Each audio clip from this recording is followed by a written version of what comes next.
7 o'clock in St. Louis, you are listening to TMA. Presented to you by Brown and Crouppen on 101 ESPN and the TMA STL YouTube channel. Tim McKernan, Doug Vaughn, Martin Kilcoyne with you on the program. And Doug, today is a day, as we get ready for this Critical Brewers series, that I think it's important that this audience that has been so critical of Jackson Burkett, dating back to the morning after's debut on 101 ESPN a year ago, but really when we came along with Balloon Party, that they pay homage to Jackie Papers for his call last night on James Cook over 66.5 yards. Oh, forgot about we that. love when we can give people sweat-free winners on this program, and that's what Jackson Burkett did. Did the man cover that by halftime? Oh, yeah. That's what we do. Jackson makes picks. You make money. Jackson makes picks. You make money. You make money. Like 7 carries in, he got it. You said 66 yards? Was it? 66.5. It went all the way up to 71.5 by kickoff. You moved the market. That's right. He That's what wound they up do. with 108. Yeah. Easy money. Yeah. Easy money. What was the spread on that game? Was it 11? Or was 11.5. Ah.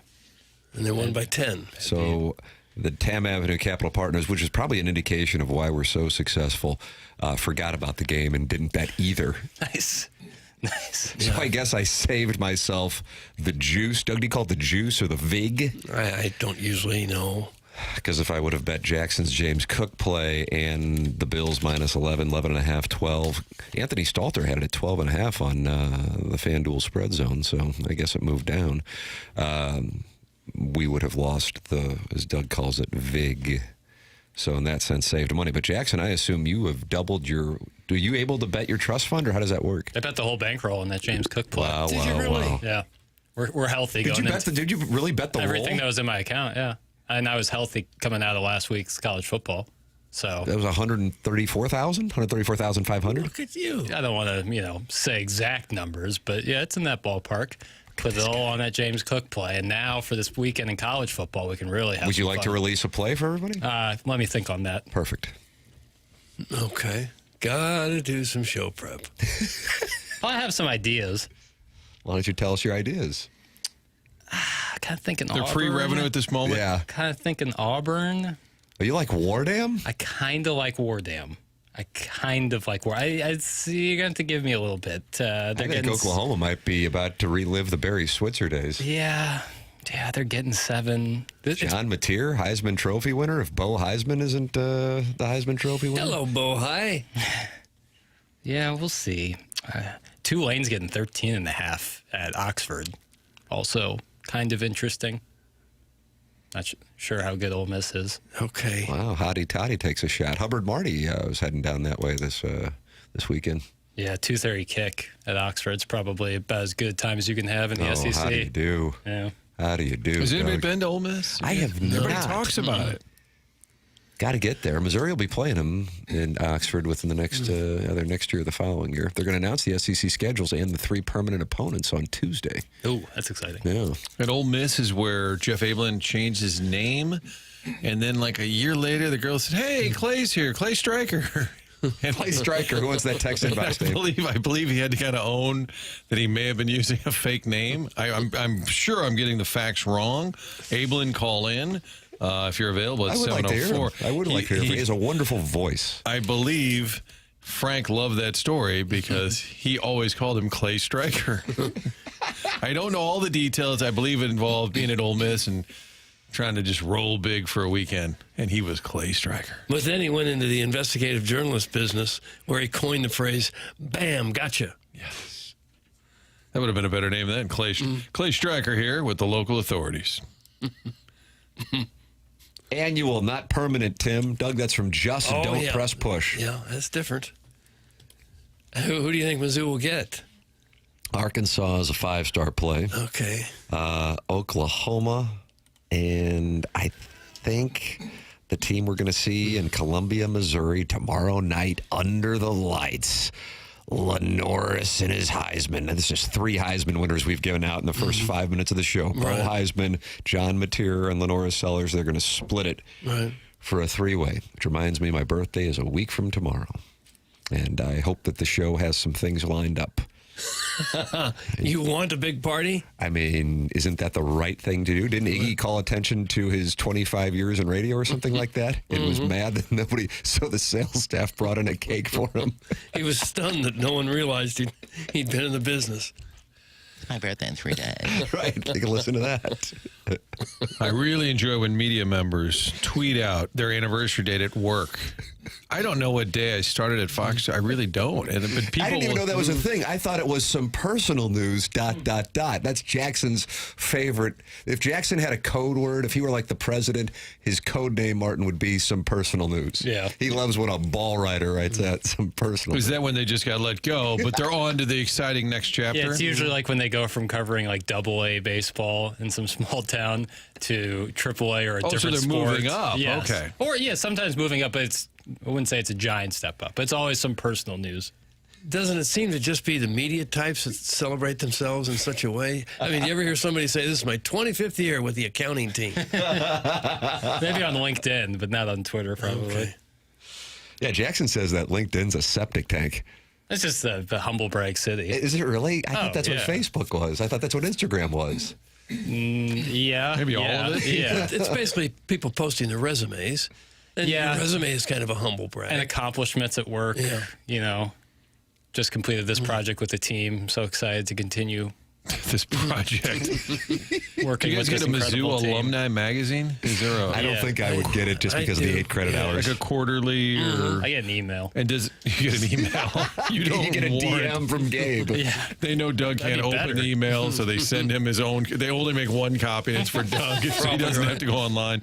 But in the back, does it list notable accomplishments from alumni? Yeah, it used to anyway. And it would say their graduation year. And there's always the guy who just got named assistant to the assistant manager. And you're like, oh, okay, great. In the back of the Mizzou one, John Hamm wins Oscar. The next guy's like assistant car sales manager in DeSoto, like, which is great. That's right. Doug, we don't want to job shame. No, Never. I wouldn't. I wouldn't do that. That's sitting Especially here. considering what we're doing. Yes. Tim, Doug, how do you pronounce this? VICIA? VICIA. Vicia? Okay, whatever that is, was incredible. Hashtag bless. That comes from Bano. What does any of that mean? Jackson, is that a film? Vicia? No. I mean, Movie Boy should know. Goodоrbad.com. it's a- Chairman should know. It's a restaurant. It's a Did we restaurant. discuss this? Am I starting to experience some kind of short-term memory loss? Looks to I don't think be so. Forest Park Avenue. You were talking about West Endish. Kabuto Yeah. yesterday. Kabuto. Kabuto. Can't get in. Yeah, looks like a new American restaurant. New American restaurant. And where brother. is it? In Vegas or here? It's in St. Louis, Okay. kind of just north of Clayton, just south of Forest Park Avenue. Sounds like U City. Yeah. It's a sleek eatery for local seasonal cuisine, highlighting vegetables and sustainably raised meats. Okay, I don't like the term sleek eatery. What about sustainably raised meats? No. That seems, you know what that screams? Farm to table. Yes. It screams a marketing guy trying to dress up what they're feeding. Why do like you- the food is that much different than every other restaurant. Why do you hate an inviting atmosphere? Open floor plan. Sleek eatery. Doug, Vicia's fire. That's from Raider Greg. All right. This is the first pricey. time hearing about it. Looks pricey. It is pricey. Yeah, it looks like it. But it's like one of those places where it's. What's in the menu papers? Yeah, what do we got? What do we It got? looks like a gnocchi is in there. Doug, you like a good gnocchi? There's a gnocchi involved. Okay. GNOCCHIO? I'm Yeah. going to go GNOCH. I bet there's two C's. I think there's two C's. if there's a K sound, there's probably two C's. Maybe there's no H because that double C in Italian can make that sound. Boy, this is going to be There's fun. an H. What if papers Two mispronounces C's it? and an H. Two C's Martin, I think and you an H. shipped it. It Wow. looks like a lamb gnocchi. Fat guy got the food right. Looks like a good menu. So you're going to go. Eggplant schnitzel. Oh. Now Doug's mad. Do you like a good sleek eatery? This place isn't sleek. We're out of here. And a corn custard. Now Doug's really mad. Okay. Corn custard. Well, we let this one text really get us off track. Oh, that was We interesting. got a dossier. We have a direction. It's No, just I that don't- we got a cool text. Yeah, I figured it was a film. Turns out it's a restaurante. Stiefel dossier, Joey Vitale, friend of the program. Eat your mushrooms now, 8:15. And then the Colonel at 9 o'clock. Colonel's got a late-night post-game show tomorrow. Yeah. Oh, brother. They're going to be having libations all day in Columbia, Missouri, and then come around 11:15 tomorrow night on YouTube. Gabe is going to hear from him, Doug, and he's going to hear from him real nice would like. think so. And his new rider, Cody, and everybody likes his mustache. He's going to hear from him, and he's going to hear from him real nice like. Can't wait for the post. I'll be driving back from Columbia on Sunday morning with the family. Shut up! We're listening to the Colonel. Don't talk back there. We're listening to Colonel. Dad, I really need to pick. We're listening to Colonel. I think Gabe ought to be allowed to drink if it's a late night show like that, especially with the level of callers. I agree with you. He's enjoyed a cold beverage before Has during he? a post game. Yeah, Okay. Good for the Colonel. a lot of Mizzou basketball post games because they're late. Those are usually late. Yeah, he's sponsored by beer, so Colonel's joining us at 9 o'clock. And then you got the Design Air Heating and Cooling email today. And Martin, last week, a lot of controversy surrounding the drops of the week. Jackson was back up in Chicago again. First Chicago and first Friday in September. I think that Jackson has not been in Chicago as we kind of monitor that 670 the score job offer in the negotiations. I think at this point Jackson's representation has come back with their third counter. Is that fair? Is it the third counter? it's third or fourth. You demanding parking? Yeah, parking. That's a big one. Yeah, Car service, town car, exactly. Escalade SUV. Yeah, Tinted. private theater to watch Gabe's post game.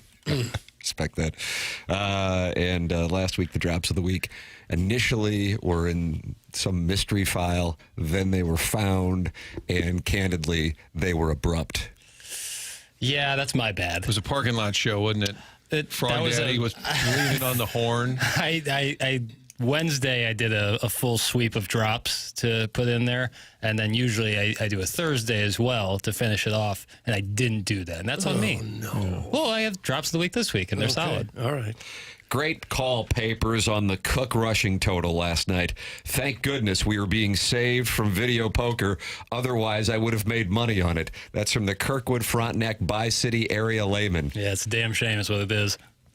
You can always find your high school bookie over there at Fox, or you can bet offshore. I think I'm in Antigua, Doug, and it's not Antigua. I would say Antigua, but it's Antigua. Yeah. Okay.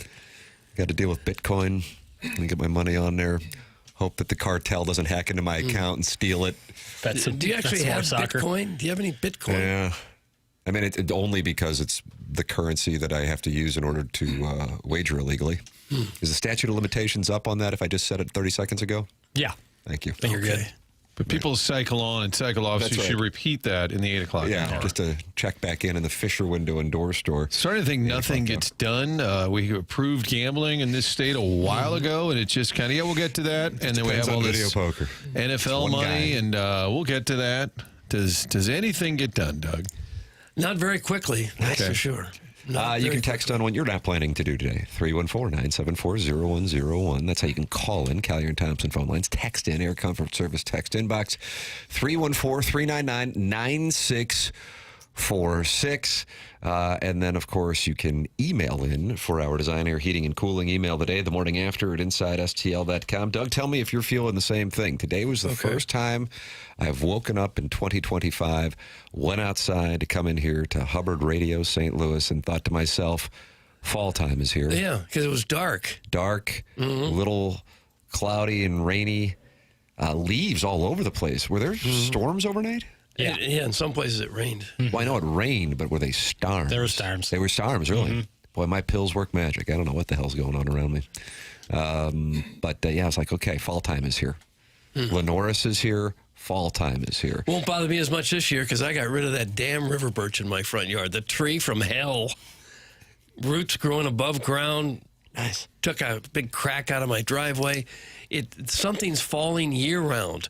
If it's not green pollen balls and it's little white wing things that fall, and we go a week without rain in the summer, and then it feels like fall. I got leaves everywhere. I got leaves in the car, in the house. I just had people come out and take that thing right down to the stump. And boy, my fall's going to be a lot better. I like to hear that. Don't ever get a river birch. Holy smokes, tree from hell. Oh. I don't like shrubs either. Well, shrubs are better than this damn river birch. Not in 2025. Design Air is online at designairservice.com. Doug, that's Seth Goldcamp. Martin's a client. Doug's a client. I'm a client. Sponsor of the email today, and the longest-running sponsor on TMA going back a decade. It's Design Air Heating and Cooling. Support the sponsors. That's the name of the game. Design Air Heating and Cooling online at designairservice.com. We got all kinds of stuff here. I don't know if 4 hours is enough. Yeah. Matt Holliday was mad at you for only doing 2.5 hours yesterday. He was holding you accountable. I texted Red Jacket a photo that the chairman found, and it was Matt Holliday carrying a backpack. No. And so I said, hey, look at this, fella. Nothing. What was his response? Nothing. Chairman found it immediately when the backpack topic was brought up. He shot over a photo, and it was, now granted, Matt's younger than me, and it was a photo from even a while ago, so he was even younger, so maybe more age appropriate, but he didn't respond. I guess he was protesting that I left. His silence speaks volumes. Yeah, thank you. Doug, that's what you say when somebody doesn't respond on social media. Your silence is deafening. volumes. Yeah, it's All great. Got owned. What age is too old to carry a backpack? Well, Matt seemed to think I can't carry a backpack. I think the skipper, I told Jackson this, LaRussa would carry it around after games. I remember leaving in the NLCS, walking across Shea Stadium, and he's carrying an old backpack. Comes in handy. Whatever, Matt. Okay. We'll do this offline, but I do think your silence is deafening. Nice. That's what you got to do. Maybe I'll tweet that out. But for the most part, my Twitter account is a GIF depot. So we got Joey Vitale. That's at 8:15. Gabe DeArmond, 9 o'clock. He's presented to you by James Carlton of the Carlton State Farm Insurance Agency. Joey Vitale, presented to you by Schaefer Door Company. Got the drops of the week. Hopefully a little lengthier than last week. Hopefully findable. Mm-hmm.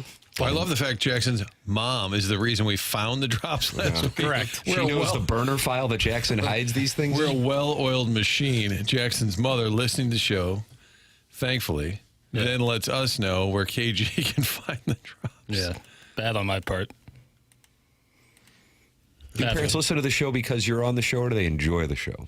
My dad's been listening since the beginning, very beginning. My mom wouldn't listen unless I was on. No offense. Did they come with you when you had the interview to try to get the job here? Yeah. Met with Hadley? Yep. It was me, Gangster Pete, my parents, and John Hadley. That's like the Goodwill Hunting Ben Affleck interview. Retainer. Yeah, except the grift was on the other side of the table. Precisely. Carry your son. We do need a deposit. I'll never- Deposit for a job? Just a little debit card, and I'll keep good tabs on that. I'll never forget him staring Pete in the eyes and saying, "Is he ready to take the keys?" And Pete reacting similarly to Tim and saying, "Yeah, he's fine." He's fine. Ready to take the keys. Doug, what a choice we all made at 18. Get involved. 314-399-9646. That's how you can text in, call in, be a friend of the feather. Maybe we'll even let Pestis on. Chairman Kurt texts me every day. Sure. He's on the... Oh, I miss him. Well, he at this point, his prediction of the Cardinals winning, I think, 95 games looks like it's not going to happen. Yeah. And I'm sure he wants to take responsibility for that. So we'll allow him to do that.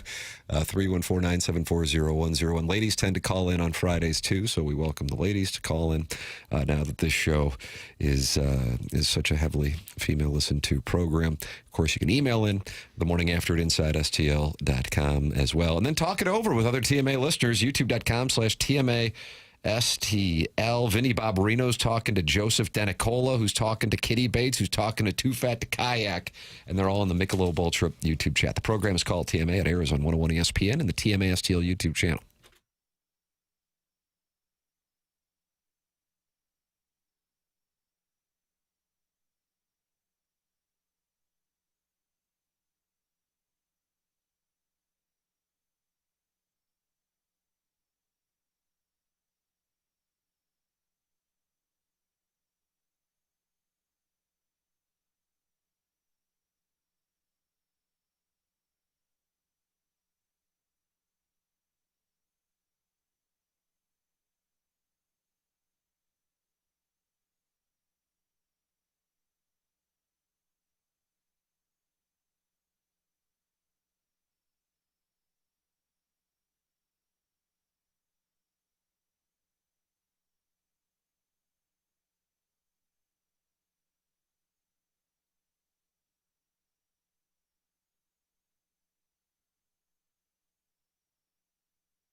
I don't care who the QB is.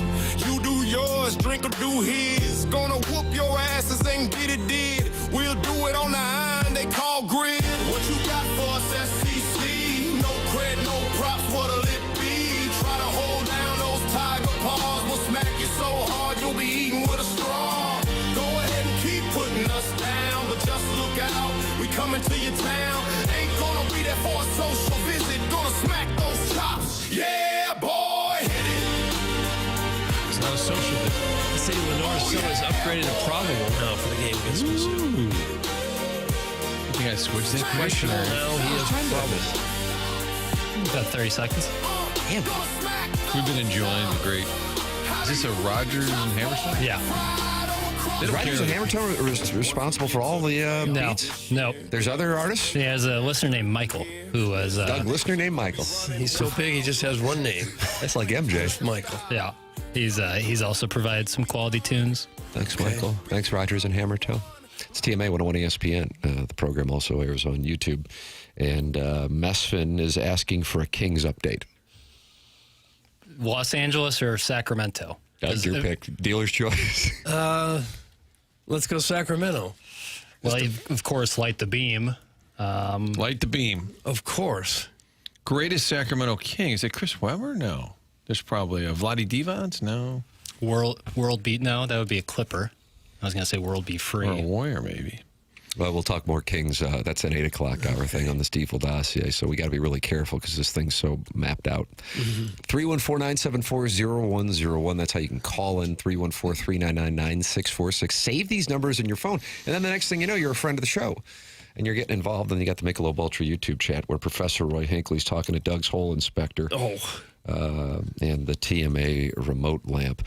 Doug, you were talking about LaNorris is now probable to play. The number is changing down in Columbia. It's dropping. Jackson, are you worried that you're about to witness Missouri as a double-digit favorite lose under the lights and all this positive momentum blown up before the UMass showdown? Nervous, no. Excited to see what they look like against an SEC opponent. And I'm glad to hear that LaNorris Sellers is going to play.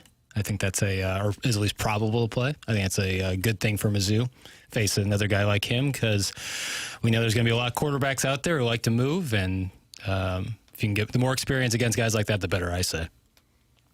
Same idea when Alabama comes to town. You want them winning, right? You want to see them kind of at their premiere. You want Alabama to beat Georgia. You want Alabama to beat Vanderbilt. And you want Alabama to be number 5-ish in the country. I think that would probably be realistic if they beat Georgia and beat Vanderbilt, assuming Vanderbilt is undefeated. Vanderbilt, Georgia State on their, I guess you'd call it dossier this weekend. Producer Joe's alma mater. That's correct. It's their UMass. Home of the ankle tat. But I'm saying, as a fan, don't you want to beat the opponent at their highest level? Amen, brother. Yeah, and I'm excited if he does indeed play, because that was one of the reasons why I booked the hotel low so many months ago, because I am so high on this guy. And I think he'd be the first one to say, even before he got knocked out of the game against Vanderbilt, that he was not playing similarly to the level he was playing at last year, for the most part. I know he got hurt against LSU, but for the most part, I mean, LaNorris Sellers is the reason why Missouri lost that game last year. So if he does play, I'm excited to see him play. And Martin, speaking to your point, yes, you want your wins against teams to come when they are at their best. But you don't want him to get so healthy that he comes in and beats Mizzou. I still don't know what the hell his injury was. I thought it was a concussion. Well, then this is interesting if he's going to play, just from the math standpoint. Yeah. What did they ever officially just said? Head injury? They never said anything, I don't think. Yeah, he got hit in the head as he passed. But if you look at it, it was a helmet to helmet, which is why was it Logan Patterson of Vanderbilt was hit with targeting? Yeah. You won't be playing that Monday. Sellers walking out with the win. That's from the Gray Summit Grey Goose Guzzler. Oh, no, Jackson. I'm taking receipts. I'm taking receipts. Let me and Drink are writing that down. Jackson, what do you say when people come after Missouri? You say keep that same energy? Keep the same. I mean, the same thing happened when they played Kansas. Everyone's saying, it's going to be so funny when Mizzou loses to Kansas. You guys come in Monday, it'll be the best show ever.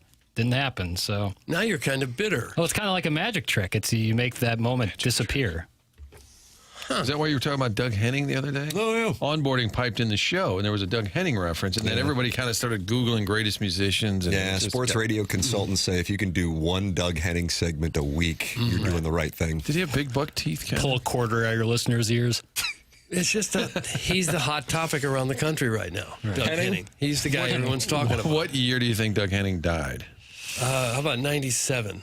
Not bad, 2000. Okay. He was only 52. He was born in Winnipeg. Doug, look at Gamecock Will 69's Twitter. It's from Big Steve. Weren't we told to look at this guy's Twitter earlier? I just don't like to be told what Twitter to look at and what Twitter to not look at. That's Gamecock Will 69 got today, this guy. He's the one who had the claim that Mizzou and their players were on a dog walk, dressed as dogs. Nice. But we can't verify that. We can verify that it wasn't them. Oh, okay. It was some screwballs in Europe somewhere. Screwballs. I like screwballs. That's who it was. That's when your uncle's mad at the kid. You screwballs, knock it off. And stay off my lawn. Tim, the biggest issue with sports betting in Missouri is not being able to live bet. It's a pure disaster. That's from Harrison's brother Master. Jackson, have you heard anything about that? I haven't heard that. One more time. Tim, the biggest issue with sports betting in Missouri is not being able to live bet. Pure disaster. It's from Harrison's brother Master. So that's going to be a thing? I had never heard that. What a strange thing for the government to restrict. Right. Like, I know in Illinois you can't bet Illinois college teams. Like, you can't bet. Can't bet ILL right. tomorrow against the Hoosiers, getting 5.5. Which is, like, annoying, I guess, but not, like, the worst thing. But if you can't live bet in Missouri, what a bad beat that would be. For the first time ever, Martin, I'm going to ask Harrison's brother Master to text in and follow up on that. Yeah, Or call in, source fella. that. Yeah. You think Harrison's brother Master would call in? No. Okay. No, I do not. But I'd be curious to see what his source is on that, because if that is the case, that's a real topic. I thought about getting Master's brother Harrison on the show. Harrison He's Bader. been on a little bit of a heater, and he's Yeah. fun to talk to. And to see if he could out his brother, Master. What do we got here? Papers on your college football audio. Anything of note? I wouldn't say college football. Well, actually, yes. Oh. The game day is going to be in Miami. Yeah, it wasn't. I don't think it was what they really wanted. No. I don't think deep down they really wanted to come to Columbia, Missouri for South Carolina either. But I think if South Carolina was undefeated and LaNorris Sellers was healthy, game day was going to be in Columbia tomorrow. Right. Since that didn't happen, they're going, oh, boy, what do we do? And now we're going to be 45 minutes away from campus in whatever that is, Hollywood, Sunrise, Florida, wherever the hell Hard Rock is. I think Miami Gardens, right? Yeah, maybe that's it. Doesn't that sound like a retirement home? Miami Gardens. It's not optimal. It's a weird location. That's where game day will be. But, Doug, St. Louisans will know the celebrity guest picker for game day tomorrow. Take a listen. Oh, really? Hey everyone, this is Matthew Tkachuk here of the back-to-back Stanley Cup champion Florida Panthers. I am so excited to announce that I will be this weekend's College Game Day guest picker when College Game Day comes down here to South Florida. This is our territory, but this weekend, it is all about the U. I am so pumped for this in-state rivalry game. The energy is going to be electric, and I can't wait to see you all Saturday. Matthew Tkachuk. One of the faces of the NHL. It's unbelievable. He just in the last 2 years, once he got out of Calgary, he just in that team, obviously in Florida being great, but his personality, it's just all been, it's front and center, his style. It's unbelievable how he has just blown. We knew he was going to be good, but I think he's just become a star in the last 2 years. And I think, I'd be curious, like Walter probably wouldn't want to talk about this on air, but I think he's got everything going. You have the team success. You have the personal success, which, of course, in part is tied with the Panthers' success, but also the U.S. and the four nations. And then also, I think one of the things that he didn't enjoy, which I think is one of the reasons why he may not have been interested in coming to St. Louis, is the microscope that you're under in Calgary as a member of the Flames. You can be a hockey player in South Florida and have some semblance of anonymity, even if you're part of a Stanley Cup champion team. It's just not going to be the focal point for many members of that community. And then you got the year-round weather. Doug, you got the tax situation there versus Canada. And he gets to live just an optimal life. I mean, tip of the cap. What else could he ask for? I guess better health. He's not going to be able to play until sometime in December. He's still battling that sports hernia and torn adductor muscle. So that was a pretty serious injury, I guess, because that's been a while. He grinded through to hoist the Chalice back-to-back years. Yeah. And the year before they won, when they were at the finals, remember he had an injury? Was it the first year he was in Florida? He had some kind of injury that he played there, maybe something with the knee, and they announced it, of course, after the playoffs ended. But he's been beat up and played through it. Are you also extremely polite. Are you serious? You guys walked right over Jackson's editing on the college hike and the puck hitting the post? That's a huge miss, boys. Great job, Jackson. That's from the X in Espresso. Okay, I did hear both. So you made an extra edit. I did. I missed it. Could you just tee that up real quick? So Kachuk gives his announcement, and then you combine football and hockey. Yeah, we should have paused for that to celebrate. Yeah, it was very special. That is pretty cool. What's the thought process again for not being in Bloomington for U of I? And They were there because they were there last year. Yep. But that eliminates them. So if they try not to go back year to year. I think that is part of the decision-making process. Unless it is a game that is so damn good, you can't avoid it. Reese Davis, for example, who, if I'm not mistaken, I know he's an Alabama native. I don't know if he's an Alabama alum. But he says, sometimes we got to kind of get them going in Tuscaloosa because we're there so often that makes sense. It isn't a big deal. So they were just in Bloomington last year. And to me, the obvious one would be if you're looking at Florida versus Miami as opposed to Illinois versus Indiana, it's clearly Illinois versus Indiana. But, and again, a part of that is Hard Rock Stadium's location. If that stadium was on campus in Miami, it's a different deal. It's about 40 minutes away from campus, I think. Right. Traffic can always be a factor there. So I think, Martin, the answer is they were there last year. He did go to Alabama, by the way. Did he? Muscle Shoals High School and then Alabama. I do like when they go to a Marshall or a Tulane or whatever, when they do that, take the big show to a school that never gets that. And that's when the fans are really fired up. You don't have to force it. I'm surprised Drink hasn't mentioned this yet. At some point, like if the Bama game comes up and it's not a game day and they're both rolling, I could see him mentioning that. Well, I guess it's not big enough for game day. I could see that potentially being in his playbook. The issue on that one is, unlike this weekend, you've got some really good games on October 11th. Doug, what do you call it? I don't know if you can call it the Red River Shootout anymore. And if I did just say that, that's offensive. Because the word shootout, I'd like to apologize. Yeah. And so I'm going to take some time away and go to Las Vegas and sit in a hotel room by myself and gamble on the Ryder Cup. Oh, I'd like to say something offensive. If it means you get time away. If you want to distance yourself, and this is a good time to exit, just like during the holiday interview. Grab my backpack here. I think Doug might be serious. No, I don't have anything teed up. I just thought if it means you get a vacation I see. to Vegas. Yeah, so Ohio State is at Illinois the same day, Missouri, Alabama. You also have LaNorris heading to Baton Rouge. My guess is it'll be a night game, amazingly. Georgia goes to the Plains to take on Wardam. Indiana goes to the Autzen Zoo to take on Dante's Ducks.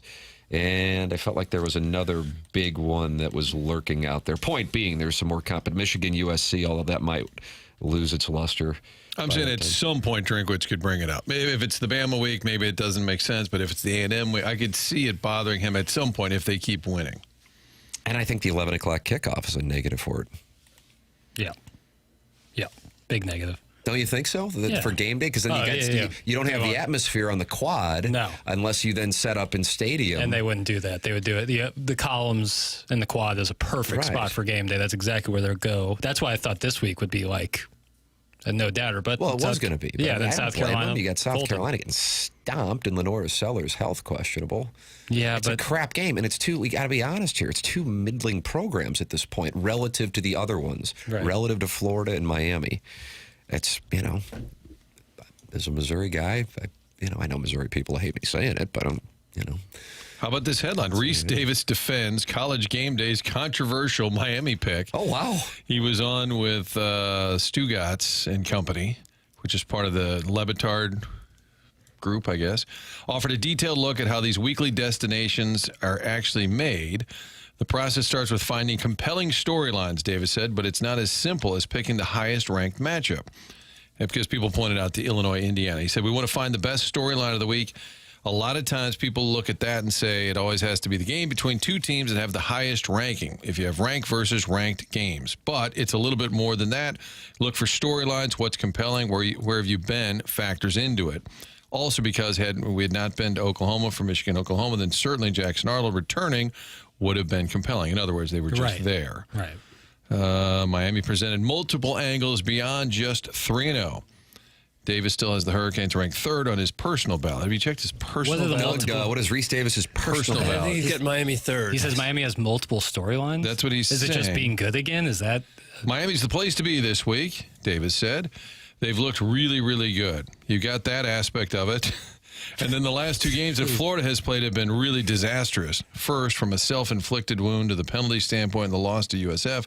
So he's basically saying because Florida's bad. because they're bad? They get. I think, I didn't hear it. I mean, maybe he wants to say but won't say. We didn't have Billy many Napier's- options. Yeah, well, there's that. might Billy get Napier fired on death. I the mean, field. the fact of the matter is it was coming to Columbia, Missouri if South Carolina doesn't lose like that. Right. And LaNorris Sellers doesn't get hurt. Right. Yeah, I mean, That's just it. I get it. But Florida, they're just going off of Florida's Q rating because they have been terrible. Davis also pointed to Miami's 2017 game day experience as evidence the Hurricanes know how to put on a show. And that number's only 9.5. Interesting. Which one? Miami, minus 9.5. On the FanDuel spread zone, the Tam Avenue Capital Partners have taken the Florida Gators. Gonna say, it's a lean into the stink play. Oh. Well, if Miami's as good as 5 interceptions is a mathematical outlier, and they still were in that game. and LSU's defense might be tops in the country or one of the. I'm not sure, but here's I don't. Who are you sure about at this point in the Nobody. season? Can't be. I don't know. I really don't know who you can go. And of course, sure is a relative term, but who is your highest confidence that a team is great at this moment? Georgia, I guess. Okay, well, we wouldn't be saying that if a guy For sure. For sure. So that's the difference. So I don't know. I suppose, but Notre Dame is 5 seconds from being 2-0 with wins over A&M and at Miami. That's really dividing this nation. Is this Notre Dame staying in the polls and the AP poll? It's philosophical differences left and right. I think they should be ranked. I agree. Well, I keep going back to what are people ranking based on? Right. And what's amazing is what I thought was something that I could get from ChatGPT. Nobody has the answer. No, there is no criteria. Right. Like we had the lady on, Doug, and she said she had a process, but she didn't want to reveal it. It's just all totally subjective. Right. Is it the 25 best teams or the 25 best resumes? I want to ask her how they pick college game day. I don't know. It's just don't worry about it and stuff. Doug, Oregon is my highest confidence team. That's from the amateur proctologist. Don't be an amateur proctologist. They play Penn Too State many ways to get in trouble down next there. week. They go to Happy Valley next week, right? Oregon? That's correct. Yeah, that will be. Then we'll know. How do you know? Then we'll know. You go into the whiteout and you handle business. Yeah, you go in the whiteout, handle business. Dan Lanning, his team is for real. Reese Davis said there are times they disagree. He said last year they went to Cal and nobody thought it was a good idea. And it was a pony. But he fought for it, he said, because he'd been there for college game day in basketball. And he said it was a ton of fun, but he said nobody thought it was a good idea. If you know you got psychedelics in play. And Marshawn Lynch. They had Marshawn Lynch. I don't know how they did that. I guess he was up all night, too. Hanging out. Photos, still photos. Berkeley students Driving showed carts. up with signs like, I only do lines of code. And another sign said, I thought this was a protest. I mean, I saw that game day and I thought, holy crap, that's a pony out at Berkeley. I wasn't Golden expecting Bears. that, especially since the thing starts at 6 Pacific, I guess. Yeah. Herb Street gets death threats in Tallahassee for being an Alabama shill after the Knowles' perfect season kept them out of the playoffs. That's from Nate, and he's in Tallahassee reporting from a place that might be the sneaker play of 2025. I realize they beat Alabama. I think he really gets death threats over who he wants to win a college football game. 100%. I wish I could bet that. I'd do what Jackson did and double the roll. I'm telling you, college football brings out the absolute worst in humanity. It must. I think that might be live. If we're staying in the sports sector. Right. Yes. Yeah, it's the closest thing to politics. It's psycho. Yeah, it's crazy. But that's what makes it great. Agreed. And the fact that the system is so ridiculous that you have votes and committees determining who gets to play for championships. I mean, the reality is, I think the game would lose interest if they actually had a proper championship system. Have you learned anything No. Sorry. Was there a question in there? According to who? Arch said that to you? No. Did you just combine Pittman and Sark? I kind of like yeah. that. Yeah. Well, Pittman question. Separate drops, but played. No, that was succession. kind of like your basketball or your hockey. Yeah, combo. I'm coming into my own, man. You're like a Chinese menu. You're doing a lot of combos today. Why is Nebraska getting a point and a half at home against Michigan? Martin, we've just switched off of. Okay. Just curious. No faith in Raiola. So it sounds like you were on the Hurricanes and you were on the Wolverines. Yeah, I'm going to be on the. Yeah, that's stinky, and we're going to lean into that. So we're taking Michigan because that line doesn't make sense to me. Okay. Michigan, I guess they whooped up on the Chippewas, but it doesn't move the needle for me And necessarily. that's Stalter squad. So now Yes. you're going to further any tension Radio we have with It this. was all intent. It was all leading to it. It was all leading to it.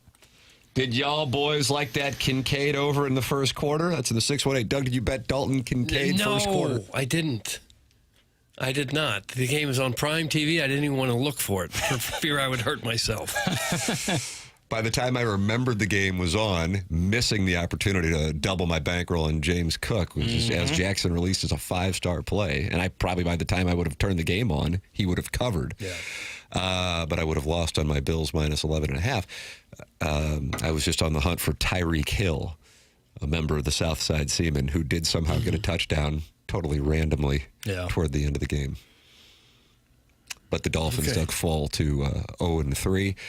Tough spot last night for those of you who had the under, as the Bills kicked a field goal that was borderline meaningless. I mean, they were up 7 with time running down, and that covered the over by a half point. Oh, sweet mother of mercy, this gambling is a harsh, harsh mistress. It is.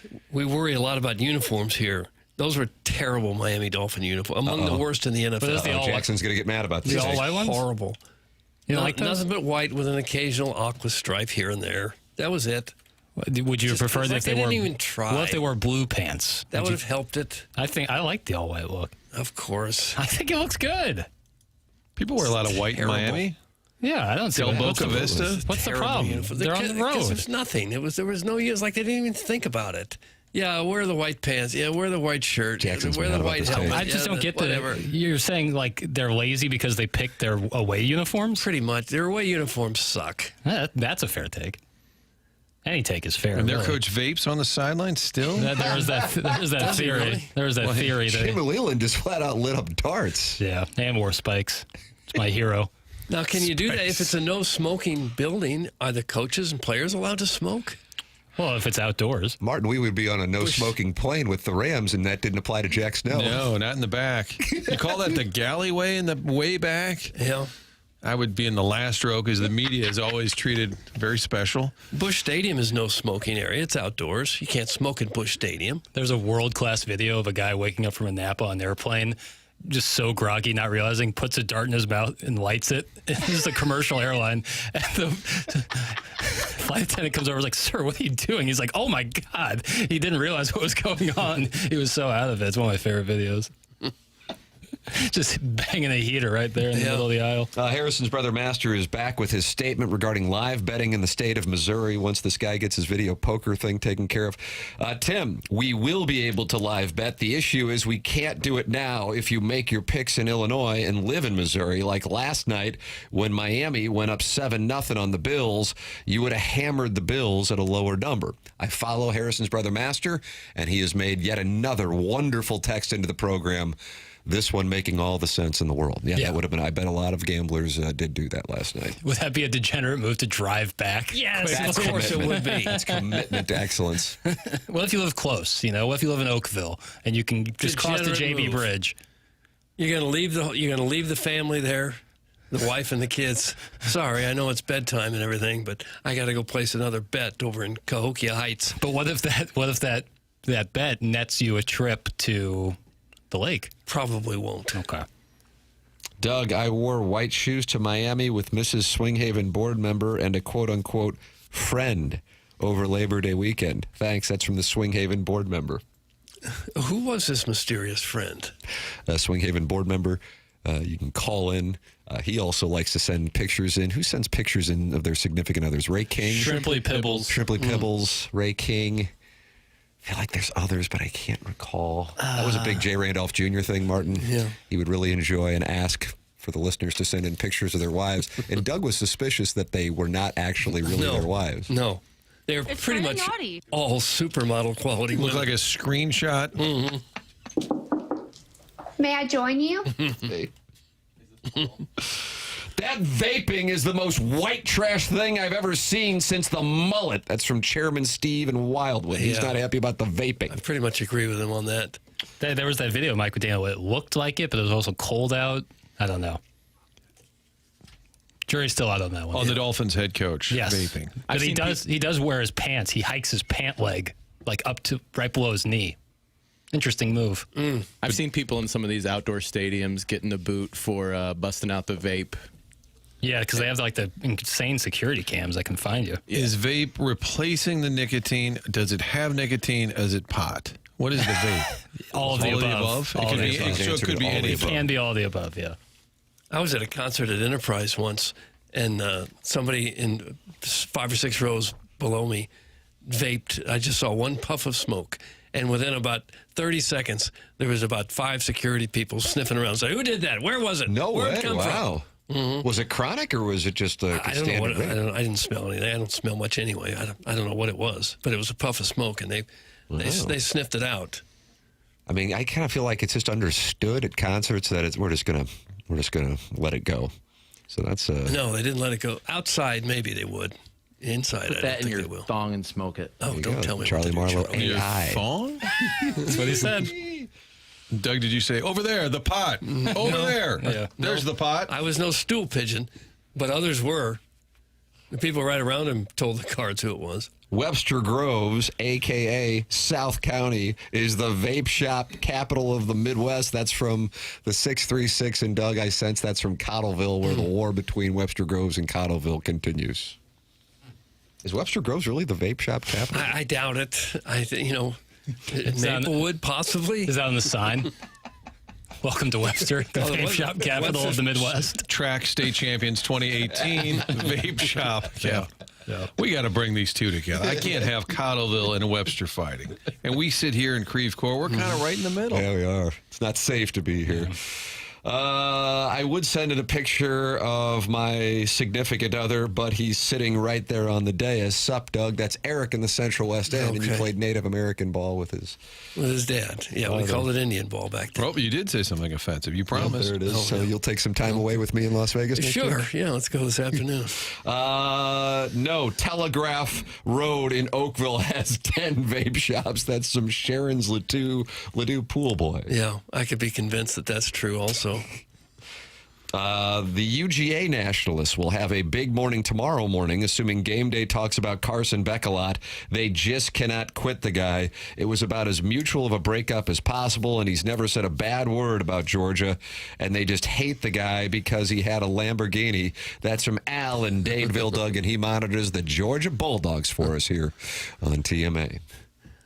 You pretty much got life licked when you're a college quarterback driving a Lamborghini. And was he with Haley Cavender? He was with a Cavender. I can't remember which one. A Cavender. Yeah, a Cavender. I think he might still be. I don't know. He's kind of a sleepy-eyed looking guy. You see him through the helmet. Yeah. It looks like he's about to fall asleep when he's playing. Webster Groves is the king of I'll put a sign in my front yard, but I won't do anything actually nice. Thanks. That's Mr. Lynx. Won't do anything nice. So what is he saying? Like a political support sign, but I won't actually be a kind human being? Is that what Mr. Lynx is trying to say? I don't know. I guess. I don't get Lex, that call impression. in 314-974-0101. So the sign would say, peace to Tibet. And then you knock on the door and say, hey, I'm putting a rally together to save the people of Tibet. Like, Right. Yeah, get out They of give here. you the heave-ho. Get out of here. Hey, pool boy, I don't live in Ladue. No wonder the pool is green. It's Clayton, you dope. That's Sharon in Clayton. Unhappy with Sharon's pool boy texting in. It's unfortunate. Now the Swing Haven board member is sending in pictures. Doug, or at least he says he is, but then there's no picture. Tim, here's a picture of the white shoes, and then there's no... Oh, here it is. Wow, he really did send a picture of the Threesome on the tee. Well, that's sporting. Tip of the cap. Now, Iggy was always skeptical. Plowhawk was always skeptical of whether the Swinghaven board member was real. But didn't he come into studio? I thought that was. But without the wife. Right. And that's where you... Right. The whole point was we don't believe you. Show up in person. So he showed up by himself. Kind of like Oh, okay. We believe you now. just like approving gambling, but we can't do it. Right. Same mindset. Program's called The Morning After, presented to you by Brown and Crouppen on 101 ESPN and on our TMA YouTube channel, where friends have gathered this morning to talk it over. Open up the YouTube app, type in TMA STL, and the next thing you know, you're in there and you're talking it over with other TMA listeners. Brown and Crouppen is local. Brown and Crouppen is the presenting sponsor of this show now for a few years, and we're grateful for Terry Crouppen, Andy Crouppen, and Ed Herman's support and all of their staff's support of this show. Founded in 1979 here in St. Louis, still in St. Louis with brand new offices on the hill that they just built a couple of years ago. And if you need a personal injury attorney, don't you want a local law firm, one that knows how to handle the ins and outs of your case and the local environment? Well, that's Brown and Crouppen, 314-222-2222, or go online at brownandcrouppen.com. After an accident, money can be tight. And that's why they offer so much for free. First call, free. First consultation, free. Stuck at home or the hospital, they come to you for free. At Brown and Crouppen, you pay nothing up front, and they don't get paid unless you get paid. When you are a Brown and Crouppen client, all your questions are answered for free. Get the facts from Brown and Crouppen, 314-222-2222, or go to brownandcrouppen.com. Make sure you let them know you heard about them on TMA. The choice of a lawyer is an important decision and should not be based solely on advertising. Past results, no guarantee of future results, and every case is different and must be judged on its own accord. It is The Morning After, presented by Brown and Crouppen on 101 ESPN.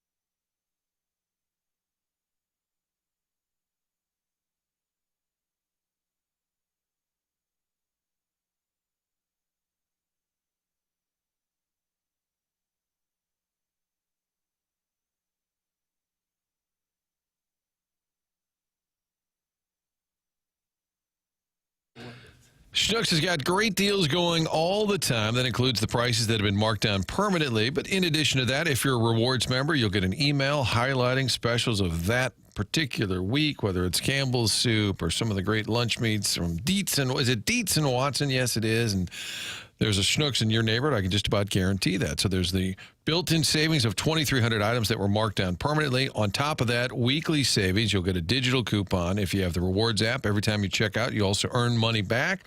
You can use that app to get delivery. Schnucks delivers, curbside pickup. All these things have been added in recent years, trying to make that grocery experience more convenient to you and hopefully now even save you a few bucks along the way. It's everyday savings you can count on. So whatever you need, stocking up for the weekend, go by the butcher department, Friendly Butcher, go by the wine department, load up for the weekend, and save money at Schnucks.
This is Jackson with a Sports Center update, driven by Johnny Londoff Chevrolet and Johnny Londoff Autoplex. The Dodgers' Clayton Kershaw, one of the best to ever do it, has announced his retirement from baseball after 18 seasons. That was their Sports Center update, driven by Johnny Londoff Chevrolet and Johnny Londoff Autoplex. See them at londoff.com. Chevy, together we drive. Are you kidding me?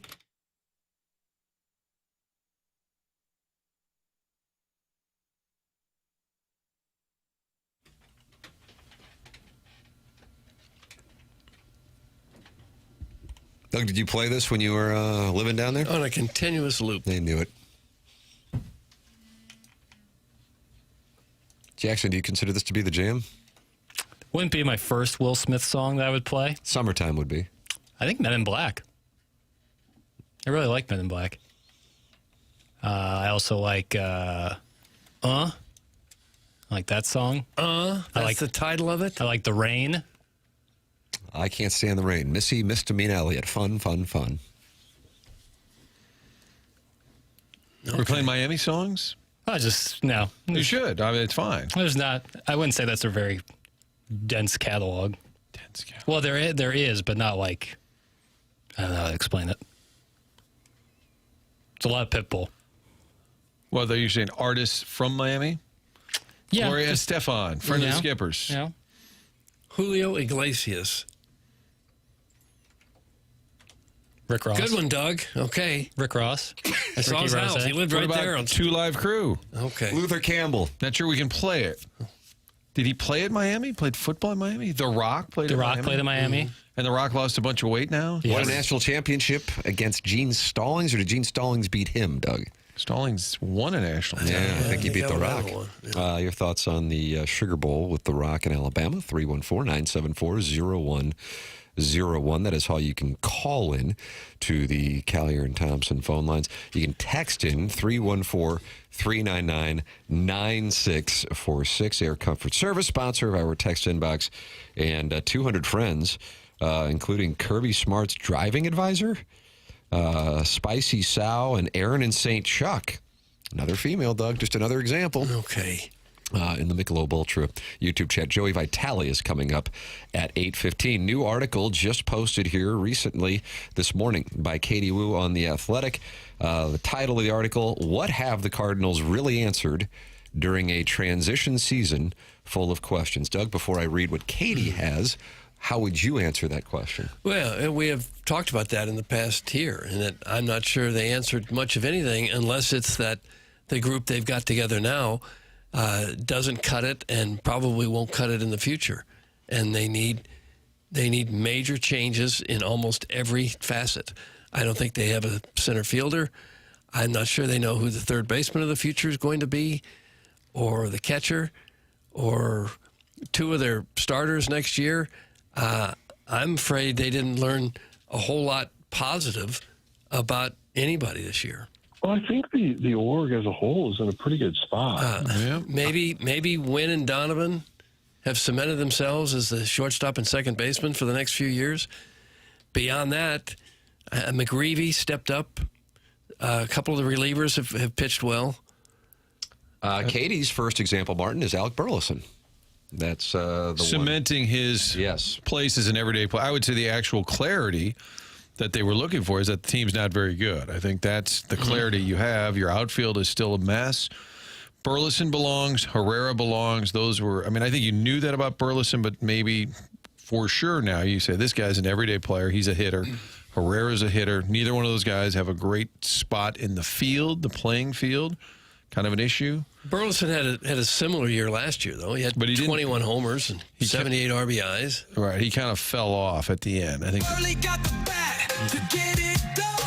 But I think he's an everyday player. I do, too. I'm just not sure he's much different this year than he was in last year. Well, last year, I think he just stopped in September. He didn't hit at all. He just ran out of gas. And he's been better final stretch. But I think, Herrera is an everyday hitter for sure. He told me he still plans on catching, that he wants to really work at that. I think they might see it differently, but that's his goal for next year. I think, Riley O'Brien looks like a decent piece in the bullpen. McGreevy belongs, which we knew for a while.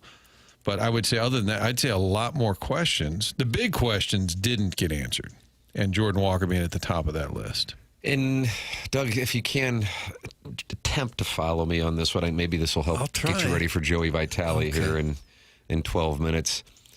When you go into a season seeking answers to questions and none of those answers arrive, in reality, you now know. Point being, you gave him the runway. You did have a season full of, okay, let's get him out there.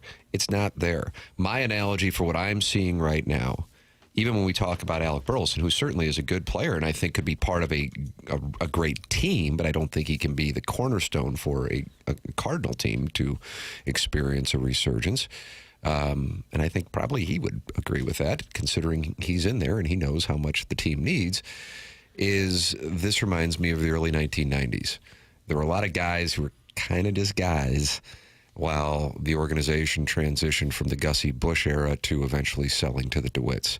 And there were guys that the organization would kind of try to tell you that were going to be key players, but you would watch, and having seen great teams like we had in the 1980s and like recent Cardinal fans have in the aughts and the teens, the first half of the teens, you know when you have a great team, and this and it. No. I suppose if you have to hang on to Arenado and Gorman, you got third base taken care of. With Wynn and Donovan. Describe and define taking care of. You know who's going to be there. Okay. And Wynn and Donovan and Contreras would round out the infield. I'm wondering if maybe J.J. Weatherholt could be a center fielder. If you can play shortstop, you can play most outfield position. Remember, Tommy Edman was moved to center field, and he looked like the best center fielder they had. It sure would be nice to have a big bat and a good defensive center fielder.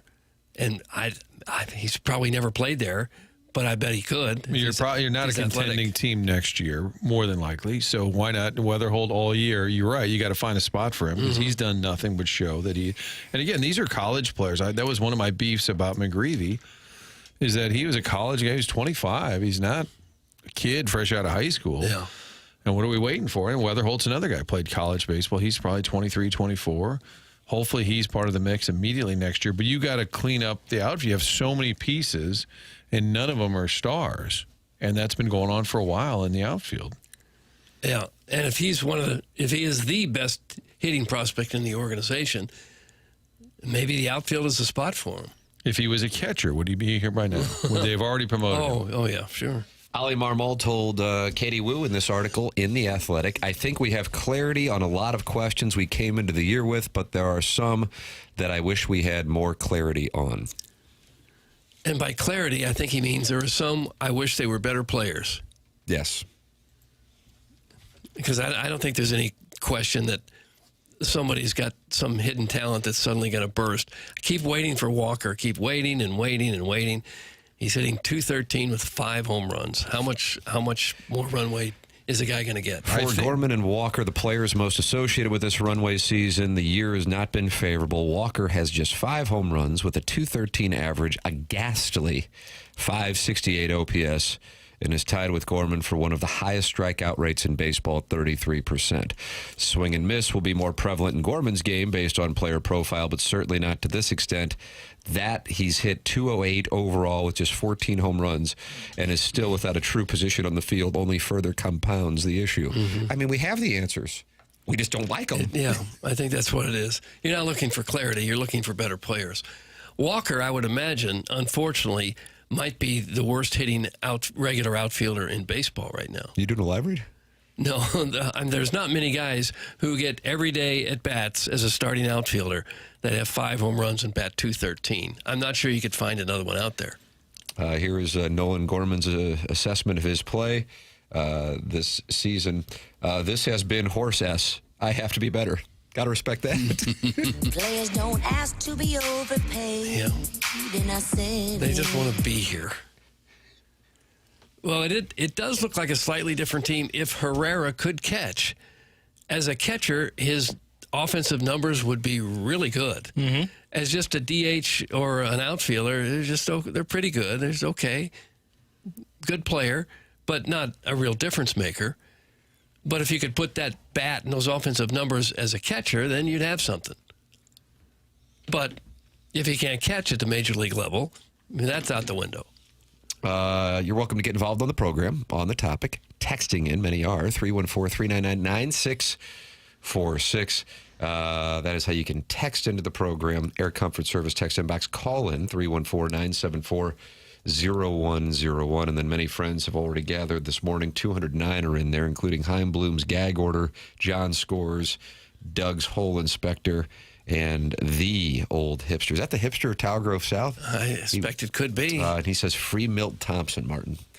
He was part of the early 90s Cardinals that I'm referencing. He's kind of a classic fourth outfielder. But he's going to be too old to come back. He's probably late 40s, maybe 50. Let's see how old he is. I'm going to take the over on late 40s. Oh, boy, I'd say for sure. He's probably pushing 60. If I get value on a line, it's like Jackson jumping on the James Milt Thompson Cook is over. probably 60. Oh, my goodness, he's 66. Okay.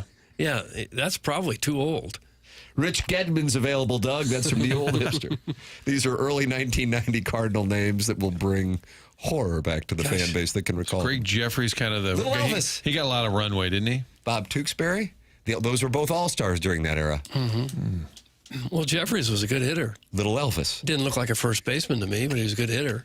Well, that's And also a common theme here. And then Galarraga kind of swung through. Yeah, El Gato Grande was here for a season, and then he got to go to Colorado, and his offensive numbers improved.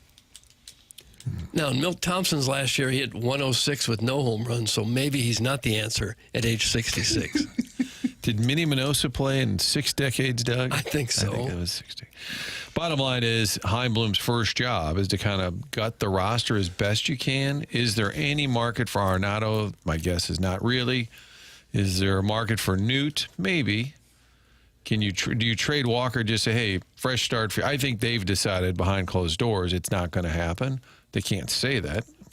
Well, they almost did, I guess, a couple weeks ago. You guys want to sign percentages that Arenado gets moved to the offseason in Predictionary? Predictionary. I think it's time for a Cardinal audit. All right. Ladies and gentlemen, Jackson Burkett, fresh off of giving you a big winner last night with James Cook's over 66.5 yards, is looking for more percentages for Predictionary. Yeah, what percent do you think that they'll be able to move Nolan Arenado in the offseason?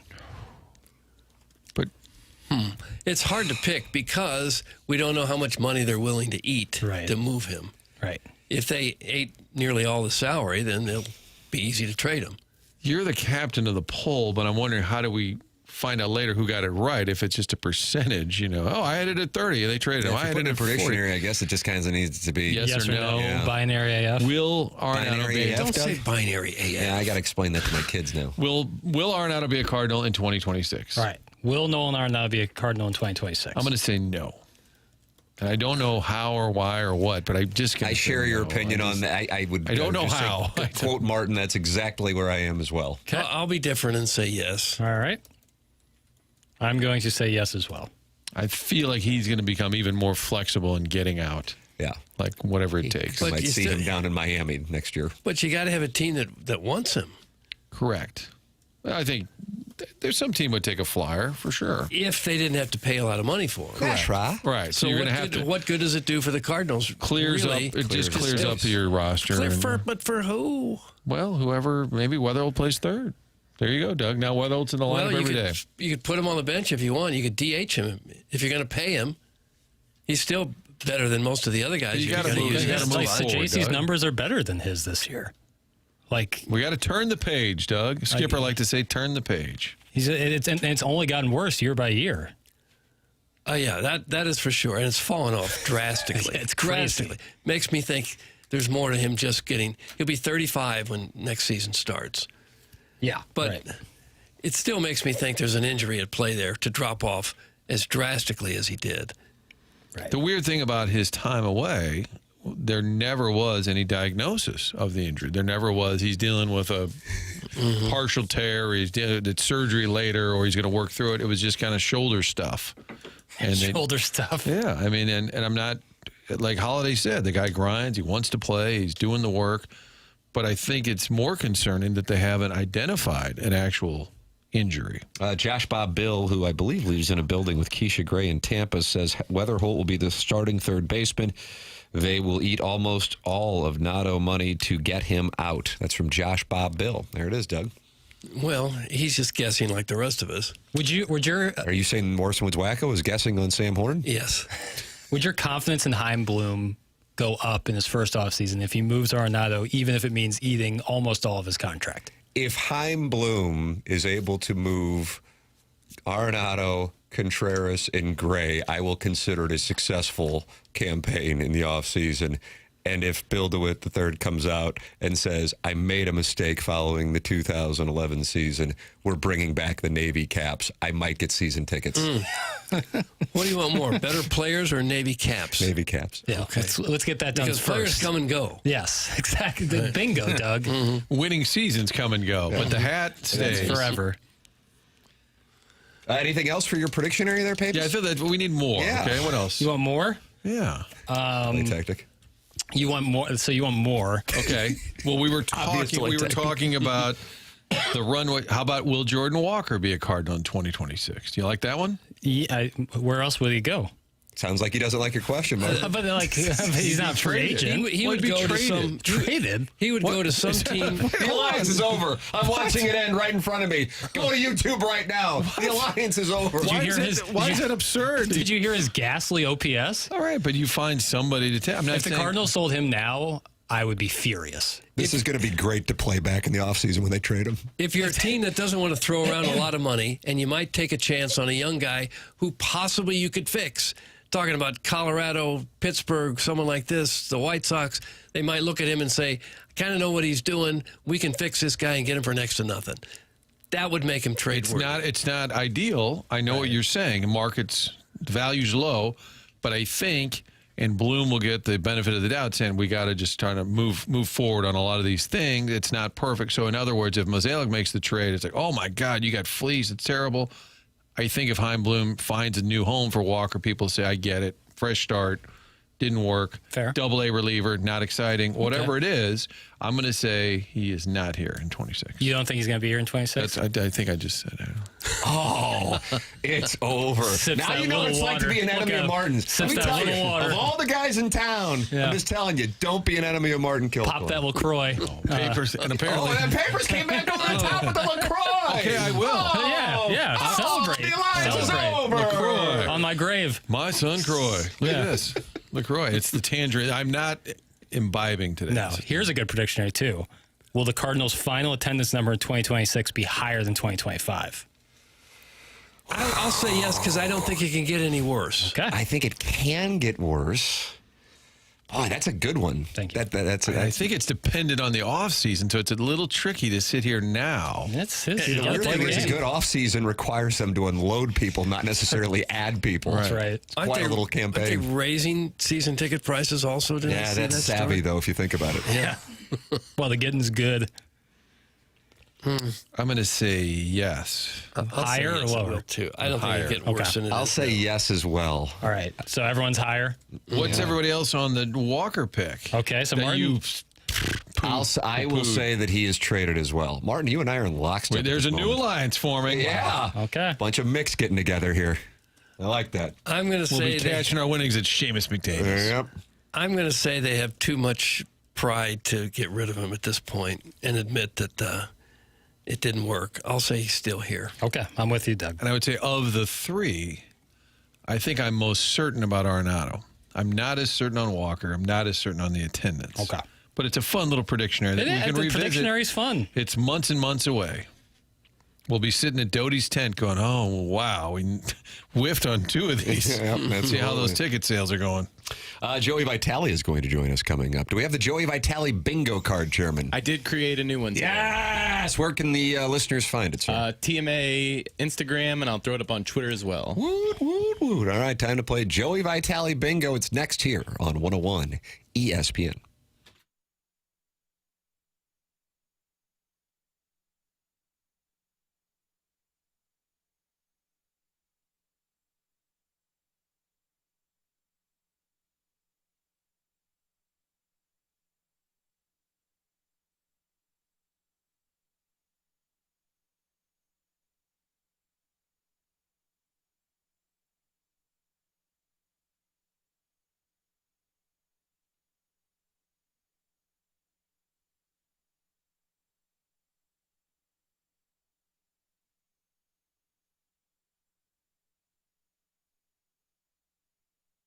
New sponsor here on TMA. Always great to welcome a new sponsor on board the program. And the new sponsor is the Psychiatric Care and Research Center. With 40 years in practice and 20-plus years conducting clinical research trials. And this is an opportunity for our audience members to make some money. Dr. John Canale completed his psychiatric residency at WashU, where he also served as chief resident.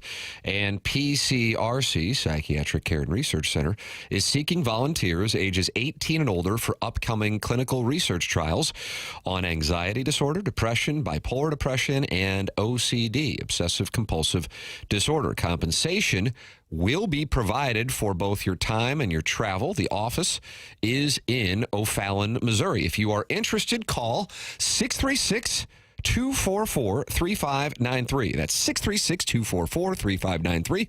Or check out the website at PCRC-STL.com. That's PCRC-STL.com. It's an opportunity for you to make money by participating in these upcoming clinical research trials with Psychiatric Care and Research Center. That's Dr. John Canale. Go online at PCRC-STL.com. That's PCRC-STL.com, or give them a call at 636-244-3593.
Hey, folks, Joey Vitale here. I'm going to talk to you about, that's right, cool topic, your garage door. Yeah, just kidding. Not really a cool topic, but it's going to be a big topic when it breaks down. We've all been there. It's not a great situation. You got this big doggone door that will not open. You got places to go. I've been there.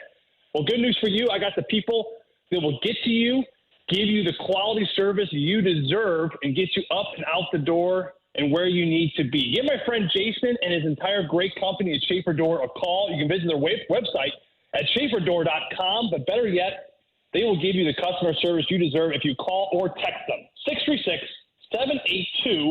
782-3608 is their number for all your garage door needs, door, beeper buttons, whatever you need. Businesses, homes, they'll take care of you. 636-782-3608 is their number. Schaefer Doors, a Clopay Master authorized dealer.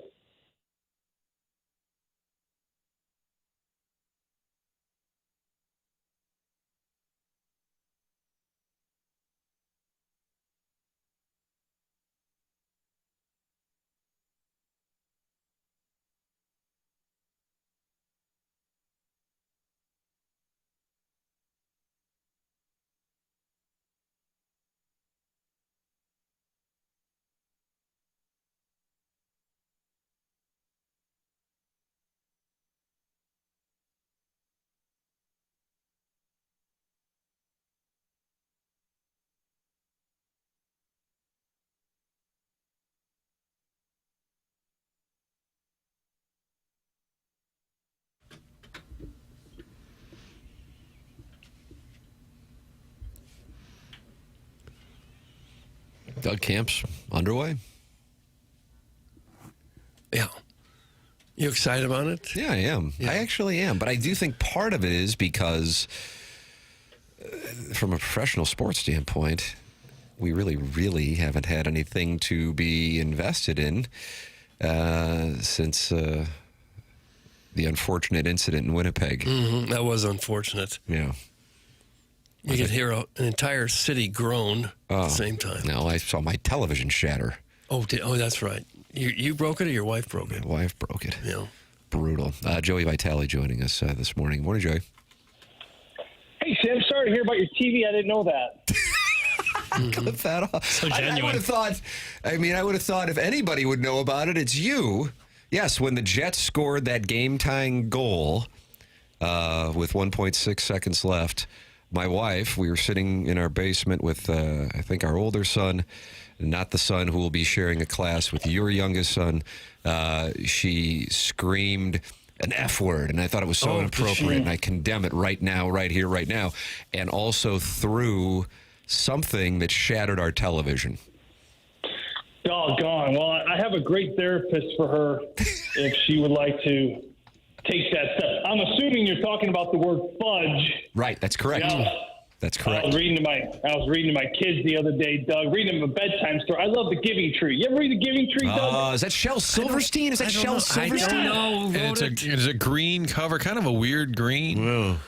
It is, yeah. Not lighter than a master green, Mark. Yeah, it is. Tim, you're right. It's a Shel Silverstein, and I love this book. This book, you can read this book as an adult, and I tell you what, the lessons learned in this book, it's basically about a big tree that is like a boy's buddy. And you know, as he gets older, he uses the tree for different things. Like, hey, I need your apples to eat. I need your branches to build a fort. I need your trunk to build a boat.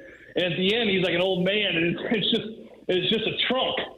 And the tree's like, well, I got nothing left for you, but you can lean up against me. Anyway, it's great parenting advice, and it's every time I read that book with my kids, I learn something new. My point is, I was reading that book about 2 weeks ago, and I go, okay, guys, Giving Tree, and I went in their bunk bed, and I kind of go to lift up, and I went, bonk, and I smoked the back of my head. I go, what the fudge? Oh, no. And, yeah, and now my daughter, Birdie, she's just grabbed onto that phrase, and she has been using it nonstop. So I guess I don't know how to parent that out of her. I'm trying to, do I ignore it and just, let it go, and eventually it'll fizzle away, or do I make it a point? But she keeps saying it, and I know I'm going to get a call from the great folks at St. Peter here one of these days about my daughter's foul language. Oh no, boy! I can't have my family around the Vitales because apparently profanity is acceptable over there, and at my house, Doug, you know that isn't happening. Time to homeschool. I want you to record the call from the. Hi, Mr. Vitale. We realize you're Italian and all, but we don't let the kids speak that way over here. Nice, I like that. The hockey mouth. That's been my biggest adjustment, going from hockey mouth to dad mouth over the years. I mean, you guys are golfers. You guys have been on the course, and you're around the boys or the fellas, as they say, and you're talking boy talk, right? But that's been so ingrained in me for so many years, and then I'm slowly getting better. It's a work in progress, but certainly the language is like your wife, Tim. We have a little bit of a language issue, and as long as we're getting better every day. But I do feel bad for your TV, and Thank you. I feel bad that happened for you guys there last May. Yeah, last May. I almost mentioned the giving tree earlier because Doug talked about a tree he couldn't stand that they had to cut down. River birch. You said they cut it down to the stump, and I immediately thought of the giving tree. Yeah, it's a tough final few pages. Joey, a number of people are listening to the interview and wondering if you're at Merrimack Caverns, Doug, and you used to go down to Merrimack. I haven't Always a been cool 60 degrees. Since Jay Randolph stopped doing the commercials, I stopped going. Where are you? I'm just in my house. Yeah, just wandering from room to room. And I'm assuming this time of year you spend all day long at camp? It's kind of all hands on deck now, Doug. Yeah, all hands on deck. I was there for a while yesterday, and camp's chaotic, man. Camp is, I look at the face. You can just look at the faces of the veteran players that have been around the league a long time, and it's hard to hide that face. I remember that face. It's like, oh boy, camp. Everyone, of course, you just want to get through it, right? You just want to get through it, and you want to be healthy. But they're hard. They're tiresome. And you're looking at this big camp, and it really is important for certain individuals. But then, of course, for most individuals, it's really just kind of getting back in the flow of things. And I know that for a lot of these players, that it is great to be back. It's been a fun energy, if you will, so far at camp, and it's been early. I'm heading down there a little bit later today as well. But you have seasons where you just win the cup, and now you're just like oozing with confidence coming into the 1920 season. You have letdown years where you miss the playoffs multiple years in a row, and then it's this tone of, boy, we got something to prove.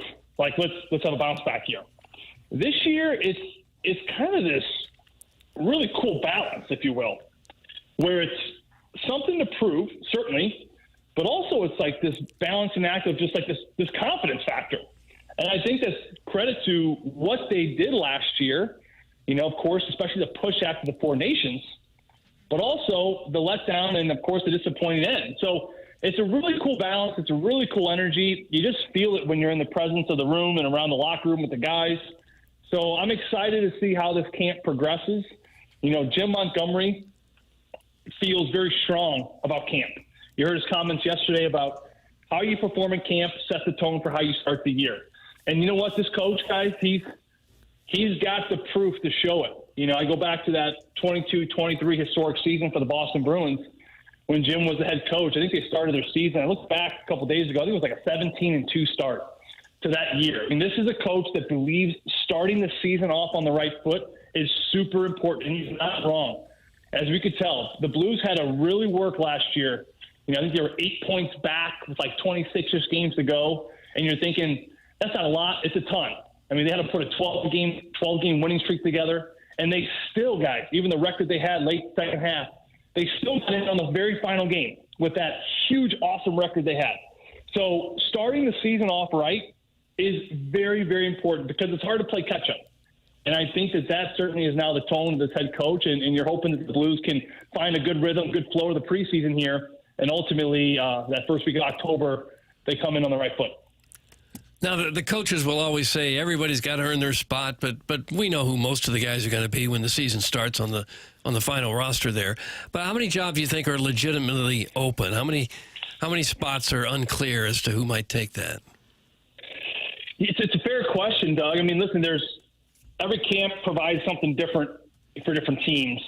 This year reminds me a little bit of last year, where you have a couple spots available and there's 3 to 4 people battling for that spot. I guess, to answer your question, let's just say, what players is this camp superly important for? And I will say, let's look at like a Dalibor Dvorsky. This is a big camp for him, right? And what I mean by that is it's a big camp for everybody. But to your point, everyone's got different intentions. Right, Braden's just looking to get out there and get in rhythm. Right, Kyrie's just looking to feel the puck, get back into game speed. Right, Jordan Benson, see the puck. Give me a couple games, I'm ready to go for the Minnesota Wild opening night in October. But there are certain players you come into the games this weekend. Let's look at the Blues will be at Dallas on Saturday, at Columbus on Sunday. Every one of these preseason games, you look at the entire roster, And Doug Armstrong circles a few names. I want to see this is an important game for this guy, and that guy. Sometimes it's two guys, sometimes it's one guy, sometimes it's four. I think this weekend, Dalibor Dvorsky has got to show very well. He had a couple call-off games last year. They had him at the center position. It looks like with the moves that Doug Armstrong has made this summer, that center is not going to be a place where he starts.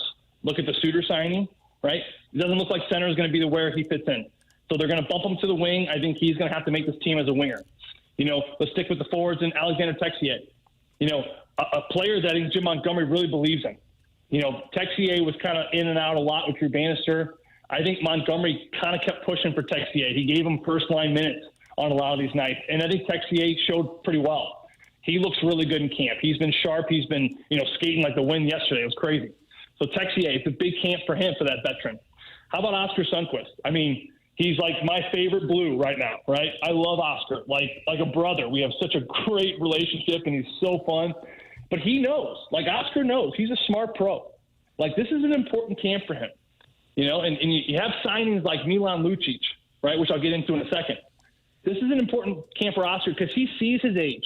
He sees the wear and tear of the double hip surgeries and the knee surgeries, and, he knows that it's coming to an end soon, but he still believes he's got a lot of great hockey in him.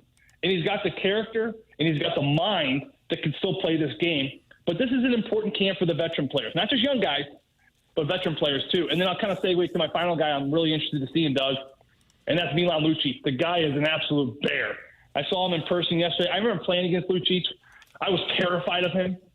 I mean, these guys were the closest thing to the Broad Street Bullies of our era that I remember. The Boston Bruins, I remember during the 13 lockout, we all went to New York, and all the teams were representing this huge conference hall. And the Boston Bruins, they were the bad boys, right? I'm at the pretty boy table with, Sid Crosby. There it is. Okay. There is Sid. It's big for I'm at the bingo card. Been a little quiet on the bingo card. I'm at the pretty boy table, and I got the good-looking guys and the pretty boys and all the future Hall of Famers, and we're like the classy, if you will. Oh. And then across the conference hall is the Boston Bruins, right? The feared Bruins. I mean, they had Horton, right? They had Lucic, they had Chara, they had Thornton. These guys were just straight up bullies, right? They were just mean guys. And I remember Milan Lucic being one of those guys too, and you feared him. You just feared him when you played him. He's still kicking back in the league. He's looking for a second opportunity. I think it's an incredible opportunity that the Blues have brought him in for, because I've heard nothing but positive things about his character, about his personality. I think he's been incredible at camp as far as keeping the room light, keeping it fresh. This is a big camp for him. And you know what? I'm really pulling for him. I really would love to see this work out because, guys, the city of St. Louis is so ready to embrace someone like this. I mean, I'm with Kelly Chase last week at the golf dinner, and I'm just listening to Kelly, and someone asked him the question, why was St. Louis such a good fit? And his comments were, I wasn't a great hockey player, but this city embraced me for what I did. This city appreciates that style of play that Kelly brought to the game. This city will appreciate what Milan Lucic can bring to this team. The aggressiveness, the fighting, the physicality, but more importantly, the fear. He instills fear in the opponent. You better keep an eye on him next time you think you're going to hit Robert Thomas, right? Don't think about jawing off the Jordan Kyrou after the whistle. Players are like, no, thank you. They know that Lucic guy is on the bench. He is going to instill a lot of fear into the game that is going to open up the game for a lot of players as well. Now, that's on the ice. I think off the ice, and this is just my interpretation of what I've seen, I think that, you always need more leadership. That goes for any team. That 19 Cup team was special because the team governed itself. Craig Berube multiple times said, I'm just kind of giving them direction. That locker room, they govern themselves. I was talking to Torrey Krug yesterday, ringside, and he talked about the Bruins team that, won cups and lost in finals. Same thing. Marchand, Lucic, Bergeron. The teams like the Florida Panthers with Tkachuk, they govern themselves, right? And I think that the Blues have done a decent job since the 19, But they've lost a lot of leaders along the way. You know, you lose a Bouwmeester, Petrangelo, right? You lose an O'Reilly, right? Tyler Bozak was an important leader. David Perron was a sneaky, huge leader in that locker room. So now Braden Shen last year, he wears the C for the very first time. And I think there's a turnover. There's a turnover in the leadership within that room. And I think Braden wore a lot of that pressure. And I think you have a player like Lucic come in, and all of a sudden he's going to give a little help to Braden, where it's not just Braden's voice at the second period intermission when they're down 3-2 and they need to come back. You know, it's not just Braden when a young guy is kind of doing his thing where he kind of needs to get put in line. It's those veteran players that really are going to govern the room, that's really going to help govern what is done on the ice. And for all those reasons, I think Lucic would be an unbelievable fit. Like I mentioned, I am pulling for him. And guys, to be frank, I think he's got a legit shot of making this roster. I think what you reference is something we've mentioned too, though, the edge, kind of that Petro had it, Maroon certainly, Perron had it, where they lost a little bit of that DNA over the last couple of years. I'm not saying they're all like nice and they're ballerinas, but I think they were missing a little bit of that nastiness at times. Absolutely, Marty. It's a fair point. I mean, listen, we had the toughness. You had the Bortuzos, who I got a chance to catch up with yesterday. It's great seeing Bort. He's in and around town a little bit. His presence alone is amazing, but he was always willing to stick up for a teammate. We all know that Braden Shen is always willing to stick up for Yeah, or you could do that too with Zach Sanford. Yeah, good call. Tyler Tucker, another one, right? But as those guys would stick up for teammates and fight, and that is the most courageous thing to do, and to me in any sport, you know, there was also like, you also need that tough personality. You need that edgy guy, right? It's not just about the fighting.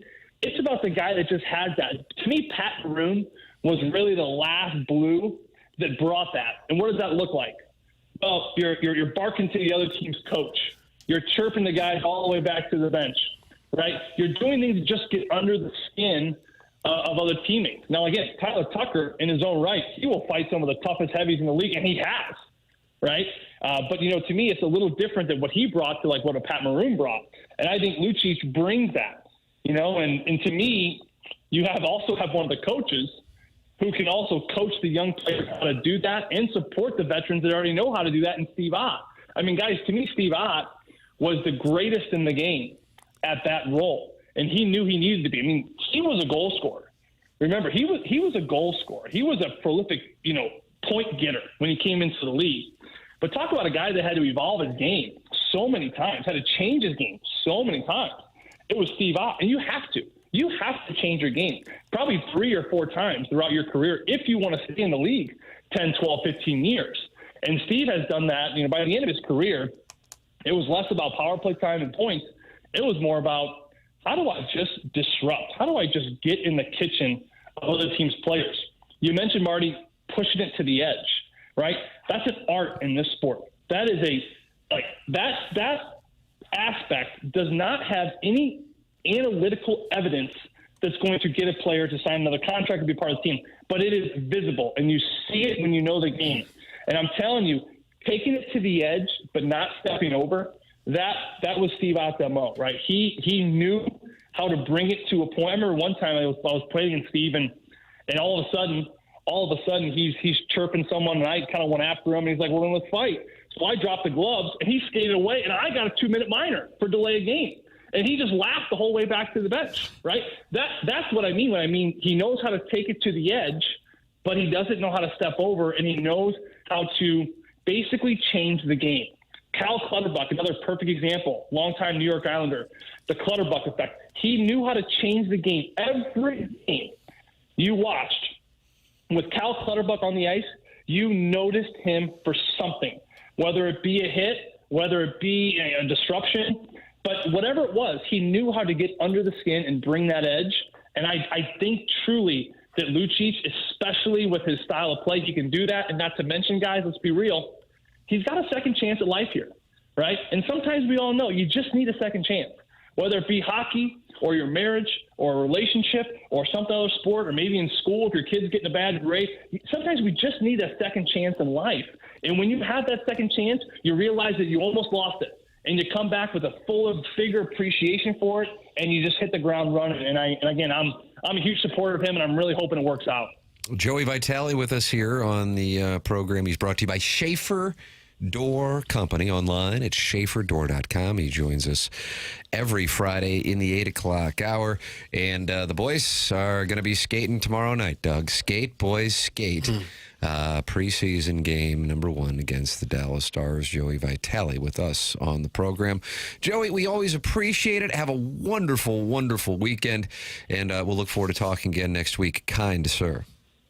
Sounds good, boys. You guys have a great weekend as well, and look forward to chat next week. All right. Thanks, Joey. That's Joey Vitale with us here on TMA. He's presented by Schaefer Door Company as he joins us on the Collier and Thompson phone lines. Colonel's with us at 9 o'clock. Coming up, we got the drops of the week. Jackson, do you know where they are? Do you know their length? Yes to both, Tim. Oh, get that. Yep. Oh, the boy's trying. That's all you can ask for. I got to say, it was a light day for the bingo card. I was watching it closely, and just wasn't as many there as we're used to. I wanted to ask, mentioning St. Peter, his kid's school, is that count as payola? I'm going to say judges, probably not. If he gets a discount, I guess, maybe if they slash some of the tuition cost off of it. Now, the over, I would say, if you had on your bingo card, talks for 60 seconds or more uninterrupted, I counted about 8 of those, I think. Yeah, that was the over. That was like the Cook rushing yards. I didn't have a movie reference. I don't know if we had a random science fact.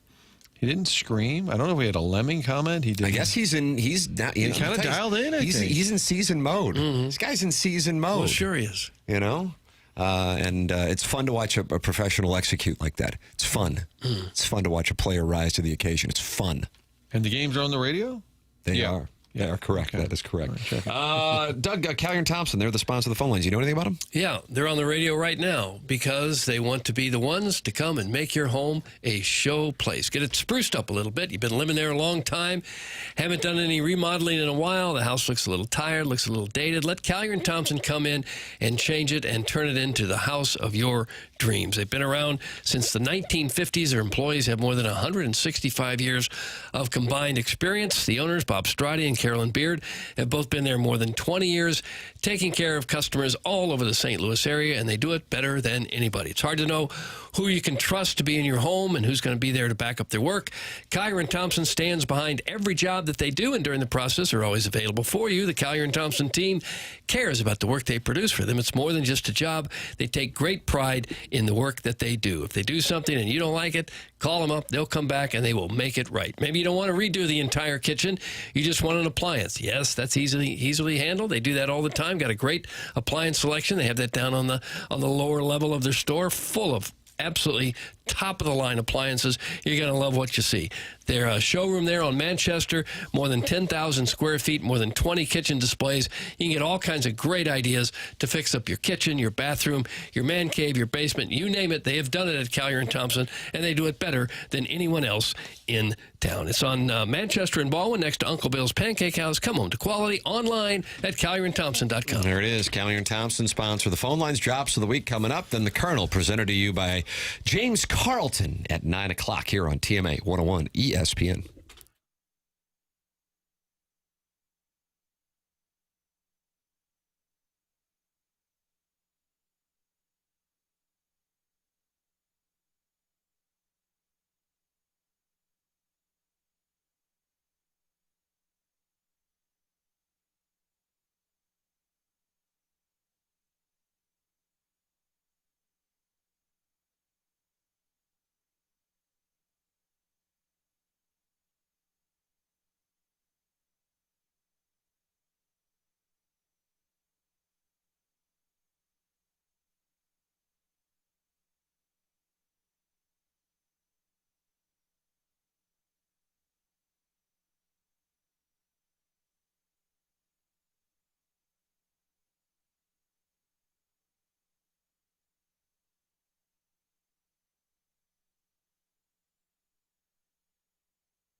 Doug, is this Lion King? Is that 94?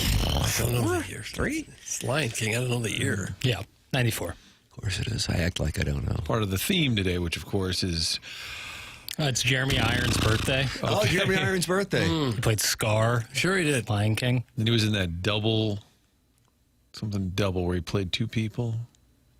He was definitely in Die Hard with a Vengeance. It reminds me, what's going on in Movie Boy this weekend? Good question, Tim. Uh-oh.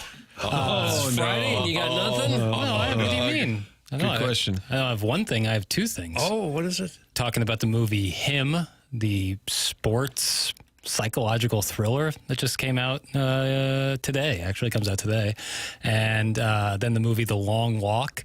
And I did record my discussion on The Long Walk while on a long walk. Oh, sick. Oh, so meta. So cool. Stephen King, right? It's an adaptation of a Stephen King novel. Mm-hmm. How far did you walk? Pretty long. Yeah, towards the end, I was going up a very steep grade, and I've listened back, and I had to do some editing because there was a lot of me breathing. But did you explain that you were on a long walk? Of course. Guerrilla podcasting. Okay. But this is all just spinning the wheels until next week. When Spinning the wheels. One Battle After Another comes out. Dead Ringers was a 1988 psychological thriller. Jeremy Irons in a dual role Oh, yeah, as where he plays identical twin Isn't that movie really creepy? gynecologist. Yeah, well, the identical twin gynecologist is pretty creepy. Yeah, right I think they there. remade that into a TV show. It was David Cronenberg. That used to be a theme in TV shows years ago. If they couldn't come up with a decent ending, it was always the murder was done by the evil twin. Evil twin. No one knew he had an evil twin. Oh, speaking of evil twin, Jeff Ablin has responded. Yes. So he said, I was heading, this is back in the day, News 4's Jeff Ablin. It might have been before he worked with you guys, but heading down to Ole Miss, no Southern Belle was going to go for a guy named Jeff from Lindenwood in St. Charles. I came up with an alias. I came up with Clay Stryker, starting second baseman for the UCLA Bruins. Now, why was I down there? Well, I was recovering from elbow surgery. That's why I wasn't back in Southern California. Worked pretty well, met a girl, came back in the spring. One of my buddies' fraternity parties, just hanging out, walking through the house. All of a sudden I hear, Clay, is that you? So he said it never could work these days. One of my buddies' fraternity brothers was suspicious. Apparently his dad was a big booster at UCLA, gave him a call, checked out, and said there's nobody named Clay Stryker on the team. So he got away with it once. But if you're going to Ole Miss this weekend, you could always just say, oh, you might know my dad. Clay Stryker. Yeah, Clay Stryker. Howdy toddy. Jackson, it is Friday, and the Colonel is going to be with us. We're fresh off of Joey Vitale in the previous segment. But while we have an opportunity, I think it's important to have our drops of the week. Morning after. Drops of the week. Yeah, you gotta drop it like a hot dog. It's a wonderful drop. Indeed it is. Flip that off. Flip that off. Flip that off. Flip that off. Flip that off. What do you want me to tell you? I just laid it out for you. The leaves are starting to turn, Bill. Let's stay in. And everybody asking us to, undress and whatever. They're telling us about the food they're eating in the bathroom. And I'm not sleeping with my buddy. I'm trying to picture a Festus 6. It's KOO. Okay. Well, right now there's a lot of O's, and that's for sure. Yes.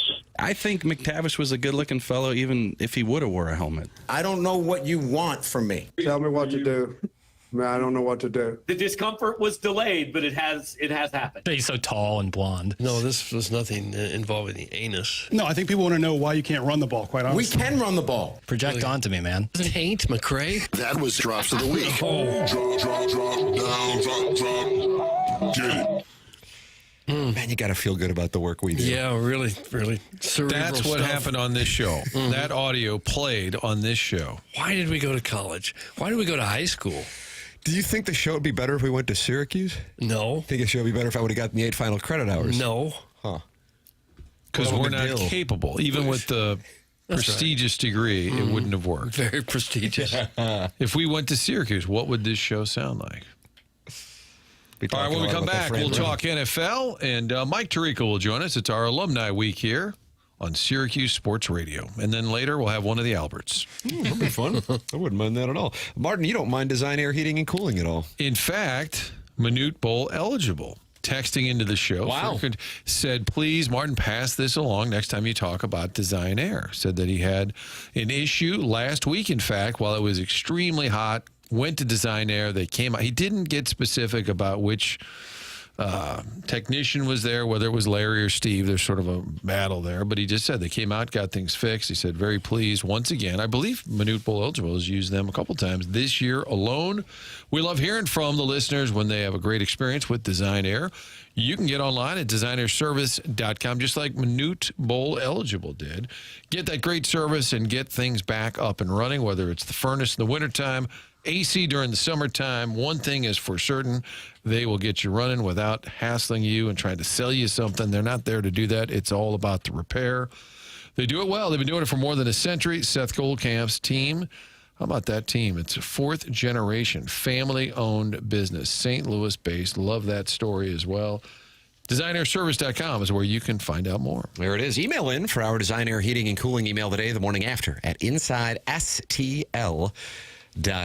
And you can compete against the greats like Riot's dad and Buck Swope and Midge in the Design Air Heating and Cooling email today, the morning after, at InsideSTL.com. The Colonel joins us next, presented to you by James Carlton of the Carlton State Farm Insurance Agency. It's TMA 101 ESPN.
This is Jackson with a SportsCenter update, and that's brought to you by Saliga Heating and Cooling. Guard Dennis Smith Jr. has agreed to a one-year deal to return to the Dallas Mavericks and join first overall pick Cooper Flagg, his agent tells ESPN. That was another SportsCenter update brought to you by Saliga Heating and Cooling, a Daikin heating and air conditioning dealer.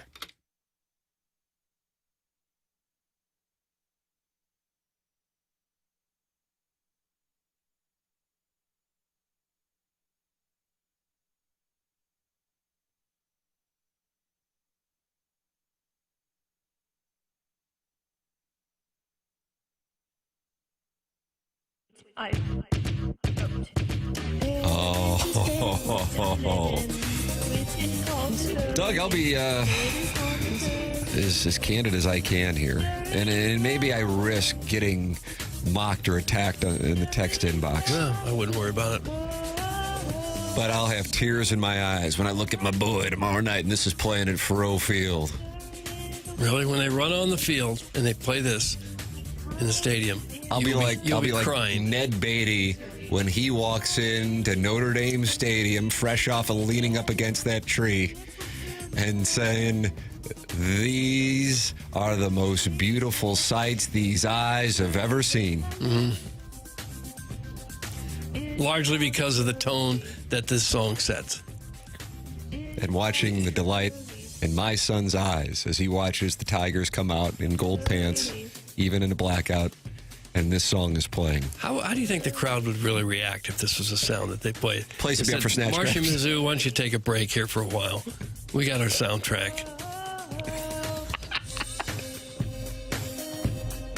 Ladies and gentlemen, presented to you by James Carlton of the Carlton State Farm Insurance Agency. He's my insurance agent, too, and he has been for 6 years. James Carlton, 314-961-4800. Or go online at carltoninsurance.net. 455-star reviews for James and his team in Webster Groves. It is our pleasure to welcome to the program the Colonel, Gabriel P. DeArmond. Morning, Colonel.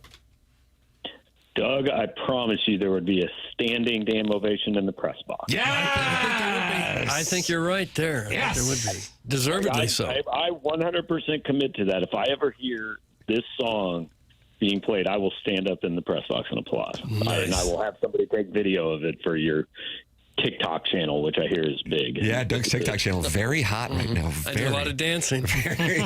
Very hot. Gabe DeArmond will have a late-night post-game show tomorrow night. Colonel, I think probably about 11 o'clock start. Yeah, it sounds about right. Hopefully a little sooner, but you never know. We like the games where Missouri runs the ball 62 times and they get over in a timely manner. Yeah, that's helpful for the post-game show. It'll be a good one tomorrow night. You got the first SEC game. You got a night game. You got people imbibing all day long. And you got Missouri as close to a double-digit favorite. The number has dropped here as of late. I think there are a couple reasons for this, one of which is LaNorris Sellers now being listed as probable on the South Carolina injury report. Let me start with this. How accurate are those things? And then how accurate do they need to be? And I don't even know who the governing office would be. I guess this is the SEC, but how much faith do you put in those? Not a ton. Okay. I mean, the governing body is the SEC, and I believe there is, I forget, a $25,000 to $50,000 fine, which obviously is a huge amount of money to these coaches that are making $9 million a year.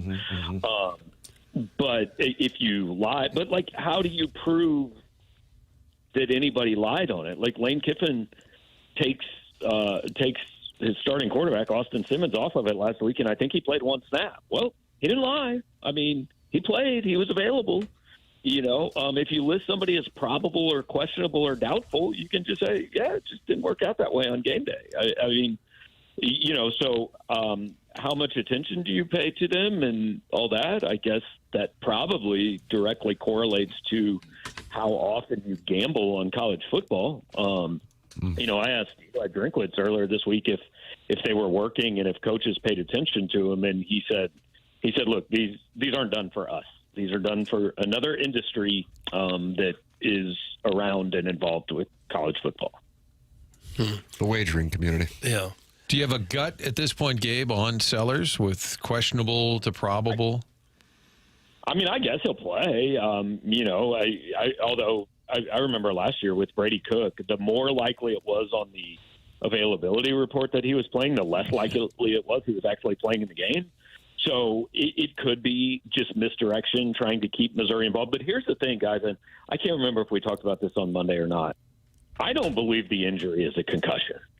I don't think that's what is the question mark here, because when's the last time you saw somebody theoretically dealing with a head injury or concussion spend the second half standing on the sidelines in a stadium of 80,000 people with lights? That's what I was asking in the 7 o'clock hour. And then the concussion protocol is 7 days, so the math wouldn't work out on this. I don't know that there's a uniform concussion protocol in college football. Doug, what are the rules? I don't know that there are any rules at all anymore. Yeah. No, the NFL has one. Like, I know in the NFL, if you get a concussion on Sunday, like it's 5 days. So theoretically, you could get back to practice on Friday and play on Sunday. In college football, I don't think there's a uniform rule. But again, that was not treated like a concussion. And I know it was reported that he had a concussion. Everybody assumed it. But nobody from South Carolina has ever said that.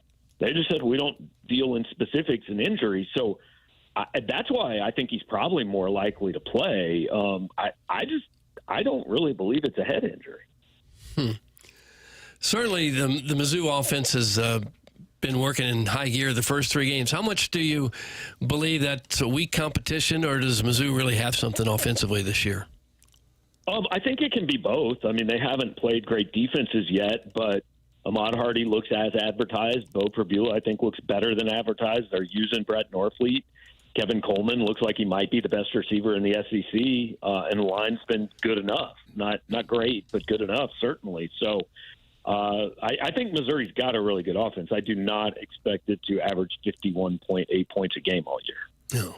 I know they love to find an edge. I think they had fun with the student reporter that picked Kansas a couple weeks ago. But by all accounts, Mizzou's heavily favored here.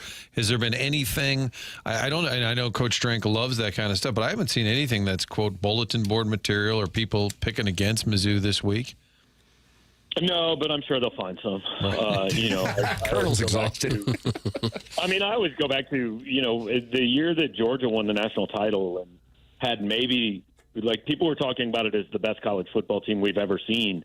And there was a Georgia player afterwards that said, I know everybody was picking up 7. Legitimately nobody ever had done that. It was, and I think, Tim, you'll probably remember this when Bob Stoops, printed out one of my dad's articles but changed a bunch of words and put fake quotes in it. And wow. All the locker room to get OU all fired up. I forget what year it was that they played Missouri, but it worked. The OU players talked about all the disrespect, and that thing came out, and I looked at it and then read my dad's article, and it was like, oh, well, yeah, that's not like nobody said this, That disrespect card, man, it's quite a little tactic. It really is. Now, if this show ever had success, we could say, boy, people always said we suck for years and years, and then say, yeah, that's about right. Yep. Yeah, my current approach is nobody's ever believed in me, and I'm proving them right every day. So yeah, I kind of don't mind that. Gabe DeArmond's with us. He's brought to you by James Carlton of the Carlton State Farm Insurance Agency. James is online at carltoninsurance.net or by calling 314-961-4800. Looking at the landscape here for Missouri and where things sit as they go into the South Carolina game, I am reading things and hearing things about this team that I don't even know if I heard in 2023, Gabe, and maybe 2013. Now, I want to make this clear. I'm not saying I think this team is better than those teams, but the reason being, in 2013, they were undefeated, but they lost to South Carolina in October. And in 2023, they lost to LSU early on, and I don't think anybody was really paying attention as closely. But because of the manner with which they have been able to put up points, and probably Hardy and maybe Prabula coming from Penn State, I think there's a little more attention on Missouri, and there's certainly some big-time national praise coming in. In other words, it isn't just really Missouri fans that are getting excited. Have you observed some of this praise coming in? Yeah, I think it's true, and I think it's also the teams at the top of the sport. I like who's good, so everybody's looking in kind of that second and third tier of, hey, who are some teams who are better than we thought, who could now push for these spots because we think it's a lot more wide open than maybe we thought it was coming into the year. Clemson's lost twice, Notre Dame's lost twice, Texas has looked pedestrian, Alabama got beat badly. So we're trying to find out who's good, and so we're looking for other teams.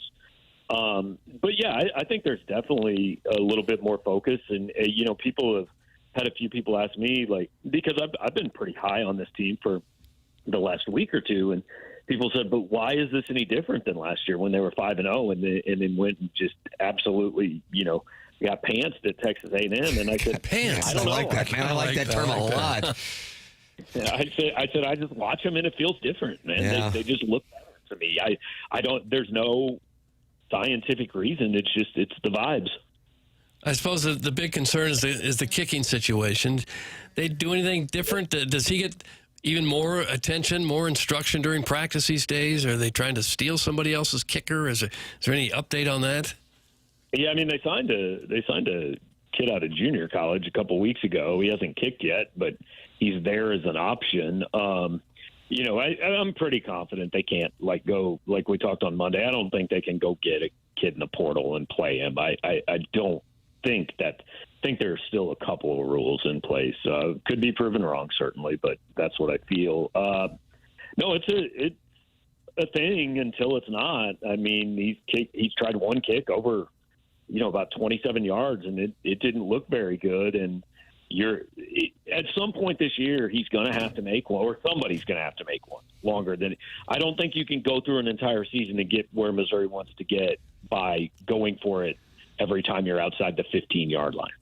I feel like I ask Gabe every week, kind of like Matt Holliday gets asked his favorite NFL team. I felt like I would always go to the Colonel and say the running back was because that's the depth chart. Yeah. Do I have to add a third to that now with Marquise Smith in the mix?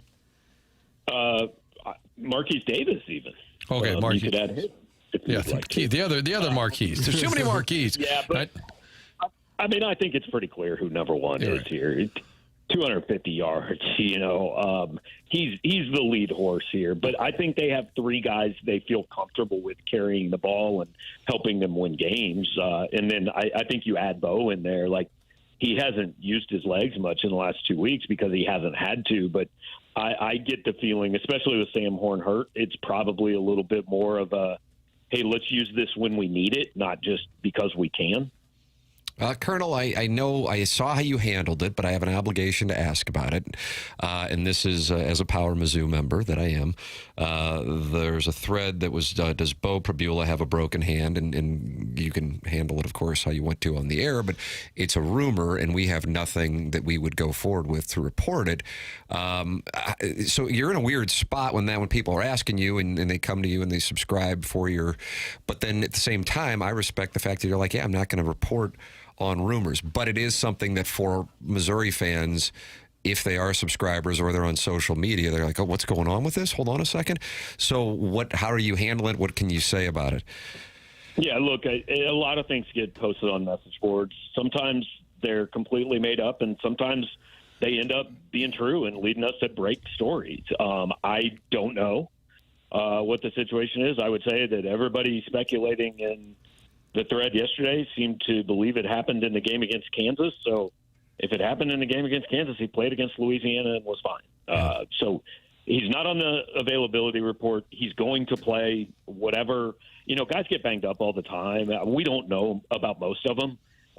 By week 6 or 7, nobody's, I think, fully healthy in a college football season. So I don't know what's going on specifically, or if anything is going on. So, people say, but isn't this what we pay for? No, you pay for us to be accurate and right, not to just throw out every single thing we hear. There is a little responsibility that comes with, when it's posted by a staff member there.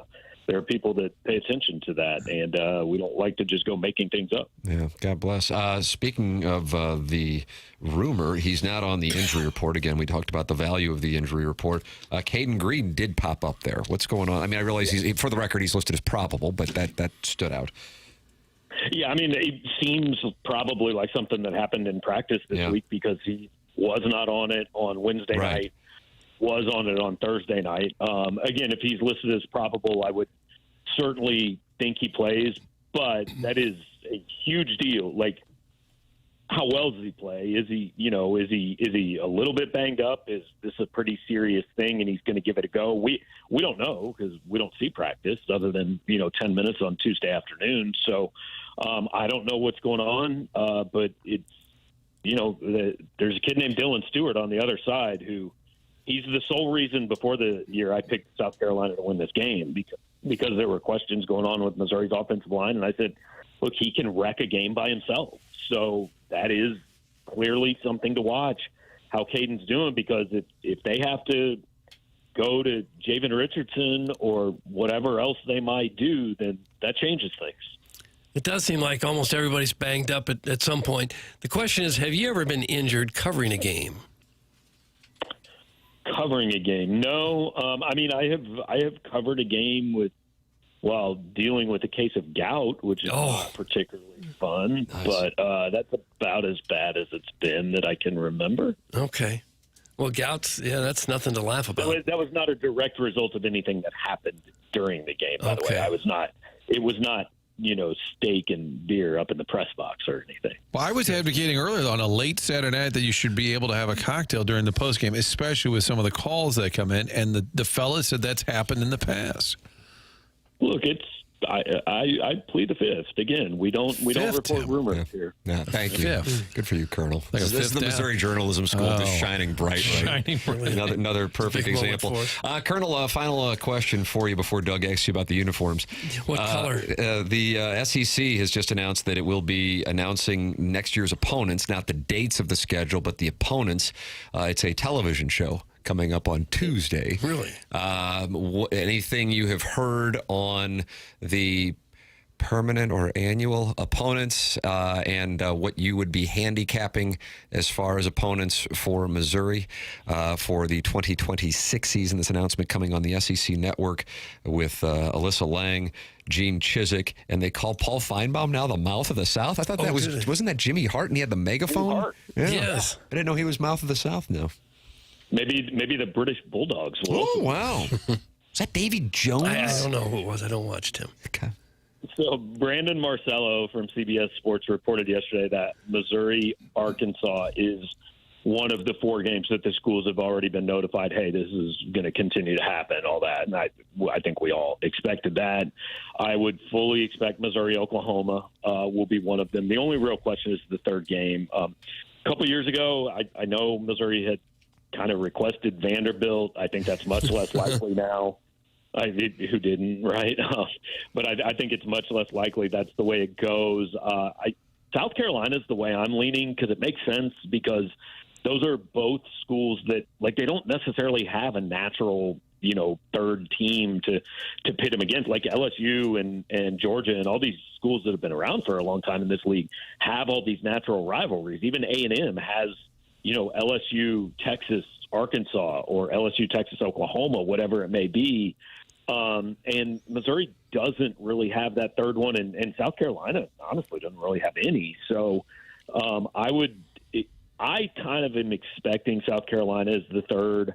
I guess A&M wouldn't be out of the question, but again, Ole Miss wouldn't be out of the question. But what you run into is these other teams, they have games. Like Ole Miss has to play Mississippi State. Ole Miss is almost certainly going to play LSU. So they have these other games that make sense. And so that's why I think Missouri's third might be South Carolina. Yeah, I was kind of thinking that too, Colonel. Arkansas, Oklahoma, South Carolina, if I had to bet right now. Wouldn't be the worst thing in the world. I mean, I don't know that you really want to play Alabama or Georgia or LSU every year. Yeah, no, I'd like the South Carolina series. I'd be a fan of that. Doug, anything you want to ask before? What do you know about the uniform for Saturday? No. That's black helmet, maybe? I've heard they're going to wear garnet and black, I believe. Those are the South Carolina. Doug's going to be pissed. Doug will be confused by who's out there again. Colonel, we always... South Carolina will wear black and gold. Ooh. Wouldn't surprise me at all. Wouldn't surprise me. That would be amazing if they...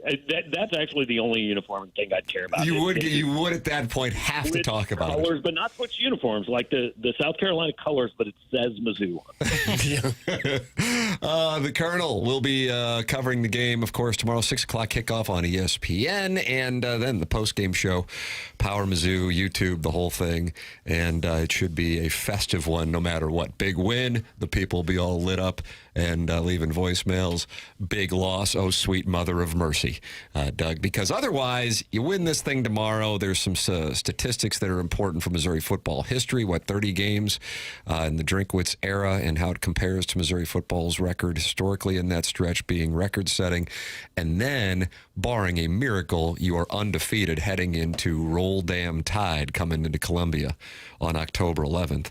And so that sets the stage for Missouri to likely be around 15th in the country.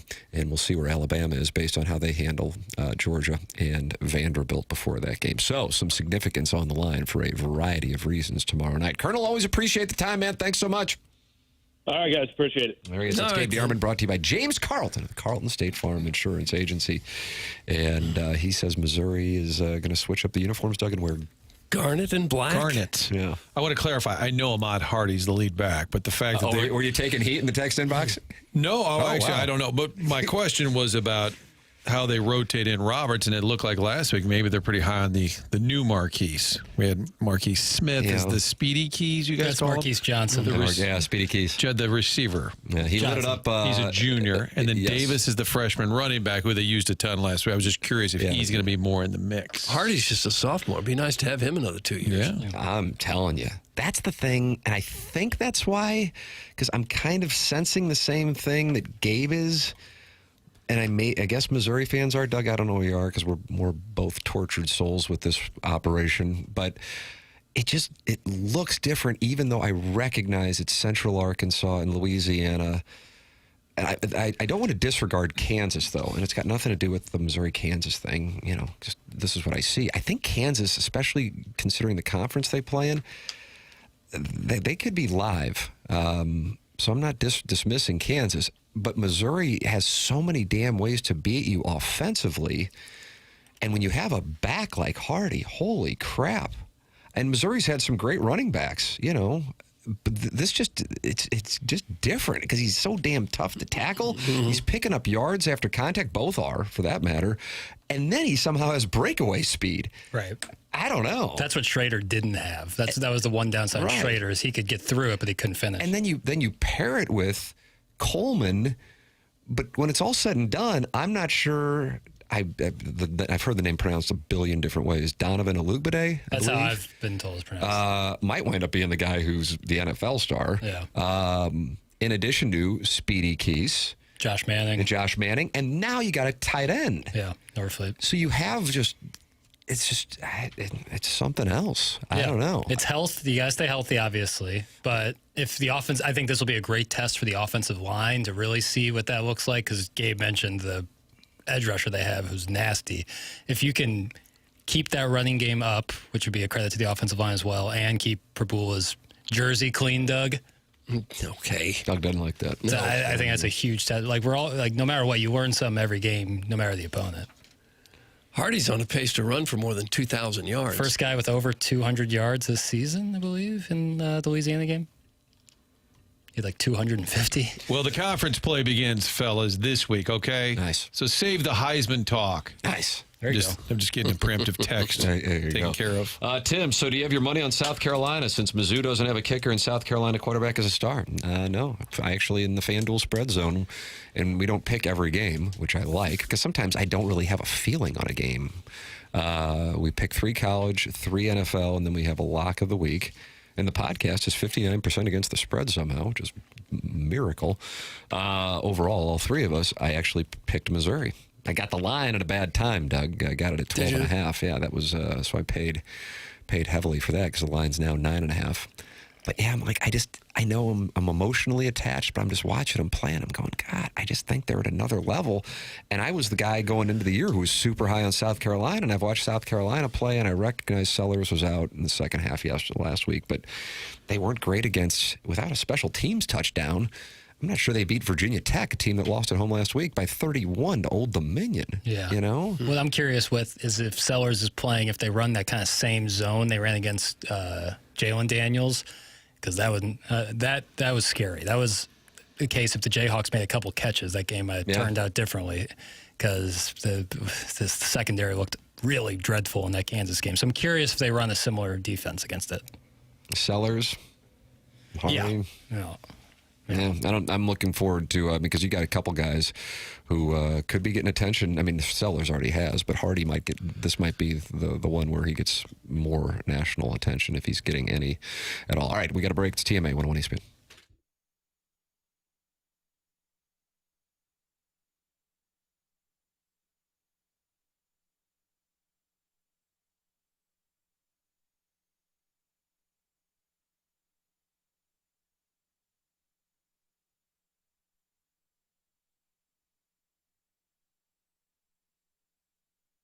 Robert Thomas, friend of the show, featured prominently on the website, autoloanpro.com. Also do those TV commercials doing Blues games. Hopefully all that will return. Friend of the show, Bob Thomas, loves that Action Jackson. Got mad when you dropped the action from Jackson. But the point is, autoloanpro.com, great website to go to for your next vehicle. And it doesn't matter what your situation is. They'll get you that new vehicle with little to no money down, working hard to get you the best rates possible. They know anyone can sell you a car. It takes a pro to do it right. They're part of the Lita family. Go to autoloanpro.com. And the reason we tell you they'll get you back on track, they've got a free playbook. You can download the playbook. It'll help you understand the credit industry. It educates you in addition to getting you into a new vehicle. Making that large purchase gets a little complicated, especially if there's a hiccup along the way.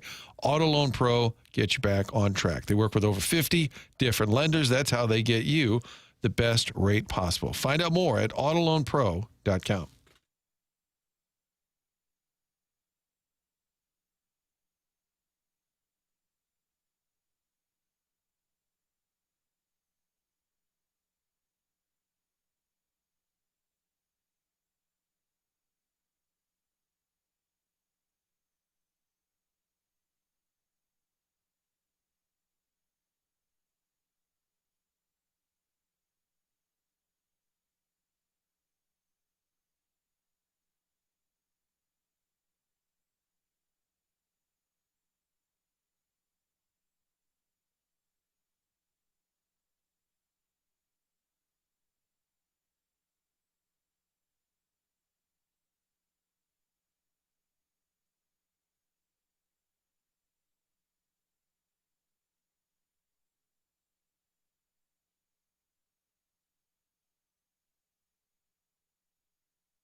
Part of the theme today, Tim. And that is? The Great Gig in the Sky? I guess they're doing the Wizard of Oz thing at the Sphere in Las Vegas. Oh, I'd love to see that. Yeah. Also, where there's wind blowing, debris blowing in the crowd. Yeah, although they're digitally remastering it, and I hate that. Oh, no. Elmont Stereo tickets on sale. Why would that bother you? Because they're messing with the frames. They're messing with the Technicolor. Let art be beautiful. Well, don't you think it'll probably be even better? Oh, it will be. No. It's been almost 100 years since they made the movie. I'm sure they can improve parts of it. Let's repaint the Sistine Chapel while we're at it. Oh, you son of a sack ass. It's funny you bring this up because in the break room the other day here at the Hubbard headquarters, they were playing the Andy Griffith Show. Yeah. And it's got the color version. I hate the color version. And I look up and I'm like, oh, is that what Ope would look like with a checkered sweater that's green? Later in the series. They were all, most of them are, but that was Don Knotts had left the show at that point, right? Ripped from today's headlines. Don Knotts left the show 53 years ago. Text in 314. We're trying to appeal to a new audience here. People in their 314-399-9646 or call in 314-974-0101. And Mark Hanna, Evergreen Wealth Strategy, sponsor of the 9 o'clock hour here on TMA.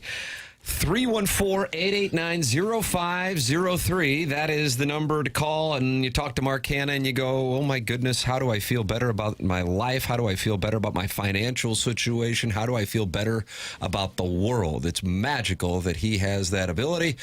But that's Mark Hanna for you. Mark Hanna of Evergreen Wealth Strategies. Online at evergreen-ws.com. I've known Mark now for close to a decade. He's a longtime sponsor of my podcast, and then he got on board with TMA. A lot of TMA listeners have started working with Mark Hanna. I'm a major advocate for him, for his professionalism, but also for how his financial advice is customized to the individual and their plans. That's the name of the game. A listener who specializes in making sure that his clients meet their goals. He comes up with the plan, you follow it, you can enjoy some financial peace of mind. Mark Hanna, Evergreen Wealth Strategies, 314-889-0503, or go online at evergreen-ws.com. Doug, I don't know if this has ever happened with you considering your appearance, but Cliff Kingsbury, who is now the Commander's OC, am I correct on that? Because you don't like that Dan Quinn wears his hat backwards like A.J. Przinsky. Am I right on that? Yeah. He was asked about who he would let date his daughter on the roster. Oh, for heaven's sakes. Take a listen. Truly good guys that like each other. Like, across the board, I would let anybody in that room marry my hypothetical daughter except Hartman, because he's way too good looking, but just phenomenal people above all else, hard workers, professionals, and they're truly like a joy to be around every day. Did you feel better about Missouri's chances if Drinkwitz said that Bo Prabula's too good looking? He basically said the opposite with Brady Cook. He was like, I would let him date my daughter. Oh, that's not nice. Because he was such a gentleman. What, he's thinking his hypothetical daughter is going to be uglier than a mud fence? I don't know. So she couldn't possibly date Sam Hartman? You'll have to ask Mr. Kingsbury. Is he on today? No, but I do love Cliff Kingsbury. He was so tired of the Arizona job. He was like, I'm leaving. And like went to Southeast Asia for a little bit. Just hung out. Beautiful women. Who was he going out with? That lady who used to be in Holly Saunders? And now she's with Vegas Dave? Vegas, was that the guy who lived with his parents but was giving gambling advice? He is the tout of all touts. The tout of all. Martin, are you familiar with Vegas Dave at all? You would love this guy. I mean, I like the name. Oh, and somehow Holly Saunders, who worked in Little Rock Television, just like me, unlike me, now is working in a different industry where she's a little more comfortable in revealing outfits. But she was on Fox's U.S. Open coverage. And I don't believe it went particularly well, so that's why it's been a new situation for her where she's hanging out with Vegas Dave, but I think they may have broken up. Vegas Dave would make me look like I'm 6'8" and lives at home with his parents, but he's an incredibly successful gambler. Would you take a job, Tim, if you had to wear super revealing outfits? Yes. I didn't even going to get to the more pay. Hold on, I got to Sorry, go ahead, Doug. I didn't mean to cut you off. Please. You didn't cut me off. Tim did. I was going to say if it paid twice what you're making now, but he said yes before there was even any pay increase mentioned. Fair enough. I want to read this just brief excerpt from the New York Post about Vegas Dave. The 44-year-old sports information consultant has moved back in with his parents, leaving his girlfriend and former Fox Sports reporter living alone so he can devote his attention to his craft. Oh, for heaven's sakes. Talk about a spin. I can't get enough of it. He was serving a 3-year ban from Vegas casinos. Makes a living by selling betting packages and sports memorabilia that he aggressively promotes via social media. He has these bags that apparently is like this is one of the things that Doug, men and women, various differences, but one of the most distinct is I don't know if I've ever noticed the bag a lady has, but other ladies notice this stuff. And they pay a fortune for them. Oh, my God. Some of those Coach bags are, they're in the thousands. Can't think of what the name of one of them is. Somebody's going to text in. Birkin? Might be it, but I feel like there was another one my wife was telling me about. And I'm like, you've got to be kidding me. Just get a backpack like Martin. That's exactly right. Trying to be a trendsetter here. Meat and potatoes guy. Wow. But Vegas Dave would have his Birkins and just be pulling out cash. The odd thing was on the other side of the wall were his parents, and he's in his mid-40s. Yeah, I'm going to back in with him, not to take care of the elderly parents, but because he needs them to take care of him. I'm going to read one more quote. This one's he could buy AM radio directly from Vegas Dave. Holly wasn't happy at first, but then she understood because I'm different mentally. I'm the best in the world at what I do for heaven's and what I sakes. say. And when I say the best, it takes sacrifice. And if that sacrifice is my relationship, if she's meant to be, she'll stick around. If she wasn't meant to be, she wasn't the one who understood my business principles. And wasn't she a very attractive, glamorous girl? Still is. And he left her to go move back in with mom and dad. Right. Not because of because things are going so well, because he's so different mentally. Because he's the best in the world.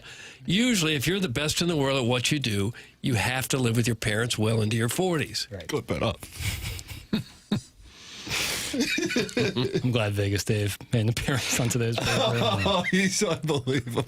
Yeah, it's been a few years since they've been together, Doug. They are no longer together, and that is unfortunate. I'm looking at Kingsbury's Texas Tech record. He does not have a family, by the way. So that's why it was a hypothetical daughter. He went 8-5, then he went 4-8, 7-6, 5-7, 6-7, 5-7. NFL job. Yeah, that was one of the stranger moves, wasn't it? When the Cardinals hired him, and it's not like he was Nick Saban in the Big 12. It was, 5-7, 6-7, 5-7, boom, NFL job. The And most important thing is to have a really good line of BS.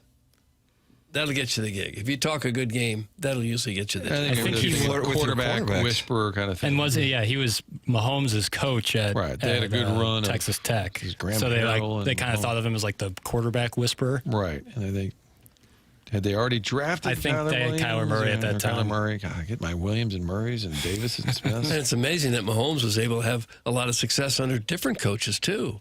Like perhaps it was Mahomes and not the coach. Yeah. It almost makes you think, though.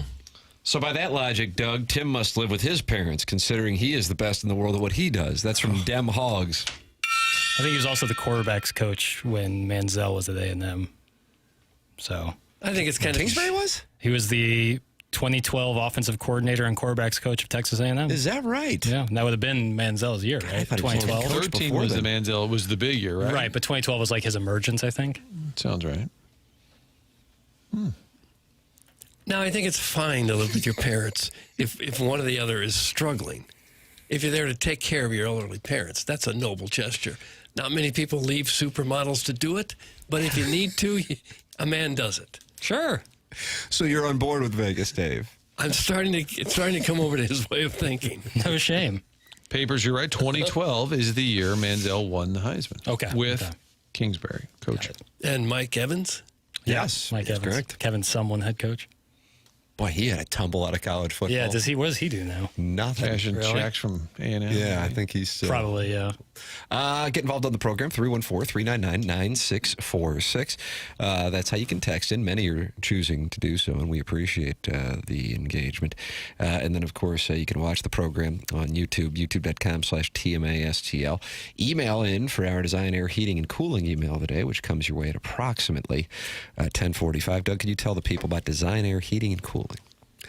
Well, sure. We've told them a lot about it over the years here because we've had them out to our house and we know what fantastic work that they do.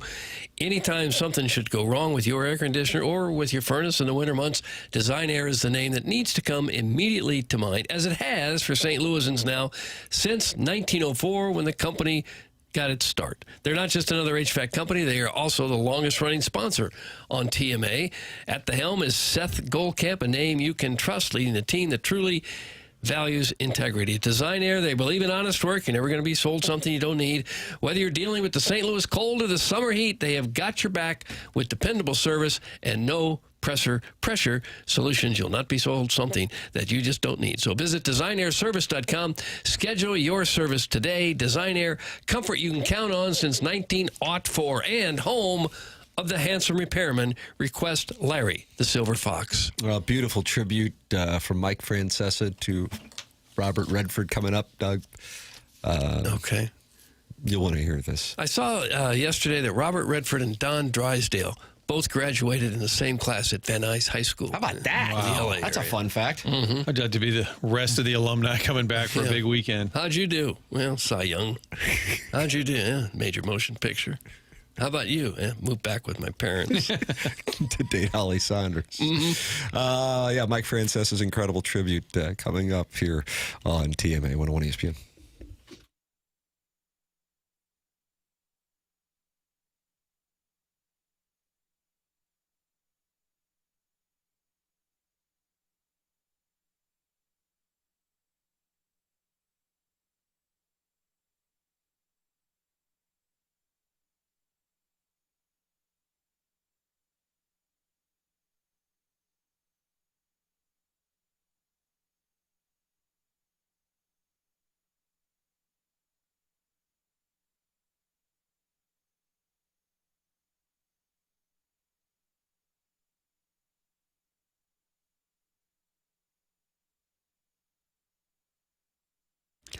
TMA is brought to you by St. Louis-based Stifel, a leading wealth management and investment banking firm.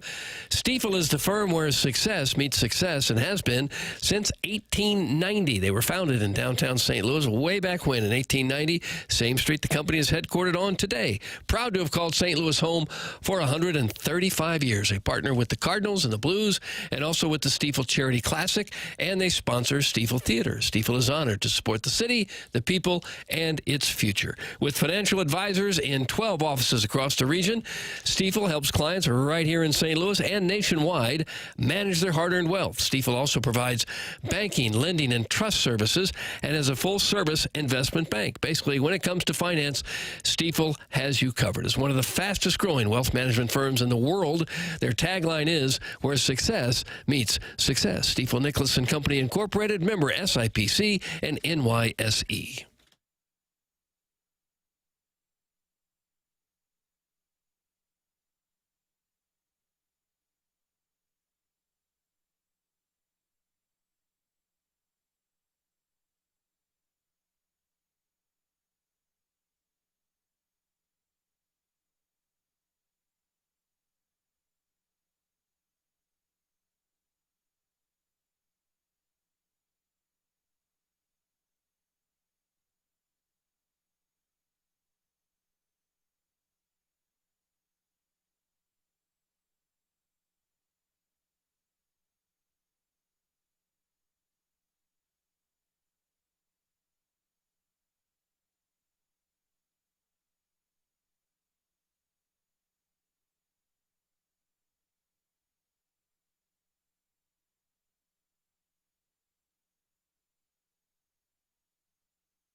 Oh, my goodness.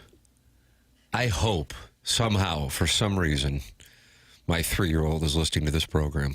You like this song? I play this song with my 3-year-old, who was conceived in a commercial break on this show. I would say around 10 times a day. Really? I have no idea how or why this has happened. I have no idea how or why you're playing it. Well, we're going to be talking about Robert Redford. There's a scene in Butch Cassidy and the Sundance Kid, which seems out of place, but it's just, I believe, Paul Newman riding around on a bike while this song plays. Yeah, it was weird. Yeah, it's really out of place. But it's a great song, big DJ Thomas. DJ Thomas. One of the best movies ever, too. We couldn't. One of the reasons why I didn't get to place my Buffalo Bills bet last night, and I also would have sprinkled the James Cook over that our friend Jackson Burkett gave us a 5-star play on, was because currently the 3-year-old, what he loves to do is sit in my car and play Raindrops Keep Falling on My Head. I know that sounds insane, but that is actually what I was doing at kickoff last night. And then I came in, I go, damn it, I didn't get my Bills bets in. But Did Jackson know this? I don't think so. That's why I'm starting to wonder if we're making love telepathically. Well, I've talked about it Is that before. an HR issue? Should I report that to HR? I would if I was you. I've described before a tantric mind meld, and I think that could be in play. But I played this exclusively because of the Robert Redford connection to it all. Not because my 3-year-old is obsessed with the song. He went to some little camp over the summer. Brody's. What's that? Brody's house? No, that's the birthday party, and that's the older son tomorrow. But the older son's going to Columbia. He decided to go to Columbia, so he'll be with us tomorrow. But the teacher at the camp, my wife comes to pick him up, and she goes, yeah, in the middle of camp today, he just started singing Raindrops Keep Falling on My Head to the whole group, and he really busted it out. That's great. It's a current song. It's, 55, 56 years old? I guess so. Jackson, I think because we were experiencing tantric lovemaking on the show between host and producer, which I guess is good for a show. I don't know. I just don't think so. We will report it to HR, is playing this song maybe because of my 3-year-old son's infatuation with, but also because of Robert Redford.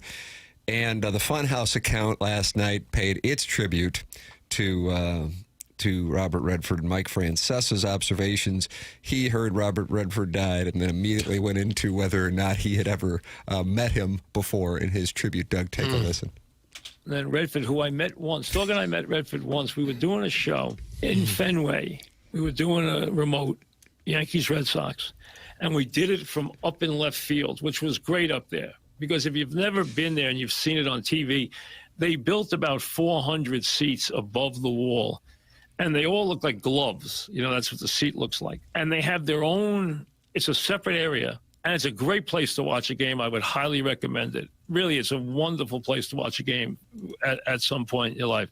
And they actually have a big grill up there and a concession area so that you don't have to go anywhere to go get your food and everything. You can get it right there. And there's a big grill right up there. That's, and listen, they might have changed it a little in the last couple of years because I haven't been up there in a couple of years. But Dog and I were doing a show there, and a guy who I've known through the years who was a big Giant fan and a big Red Sox fan, and you could always see his company sign in center field of the Red Sox, Giant Glass. You've seen that Giant Glass sign if you know Fenway Park. He owns Giant Glass. This is about Redford? And it's a touching tribute. He said, what time are you getting off? I said, well, we're off at 6 for the pregame. And he goes, oh, I got a surprise for you. So a couple minutes to 6, he shows up, and he's got a big smile on his face. And he moves out of the way, and there's Robert Redford to meet Dog and myself. So I did get to meet him once. Chatted for a couple minutes. Quiet guy, quiet. Small, first thing you take is that he's not tall. A lot of those actors not tall. He's not tall. Again, Redford's not tall. But did meet him one time at Fenway Park. Action! I mean, that's beautiful. It that could really be a is. eulogy. And if we're taking a look under the hood, they have Robert Redford listed at 5'10". They have Mike Francesa listed at 5'9". So I was going to say, I didn't think Redford was one of those actors that's really short in person. no, he towers over Hoffman. 5'10". Oh, what I wouldn't do, Doug. Yeah, all the president's men Never get way popular. taller. One of the most popular actors in America, cinematic history. Yeah. So when you can talk about the seating at Fenway and the man's height, you've pretty much laid out a fabulous tribute. They had a barbecue grill up there. No, maybe they don't anymore. Dog and I were up there. I thought and then he the guy might- was that sign in center field. I was hoping he would go QFTA and never mention Redford. Just keep talking about the dimensions of Fenway, where you can get some good food. So that was the tribute. He mentioned all of his favorite films and some of his best work. That was edited out, I assume. He's won an Academy Award, a BAFTA Award, 5 Golden Globes, Cecil B. DeMille Award, Screen Actors Life Achievement Award, Academy Honorary Award, Kennedy Center Award, Presidential Medal of Freedom. He's won. But Not good enough. It's the seating at Fenway that really hits you.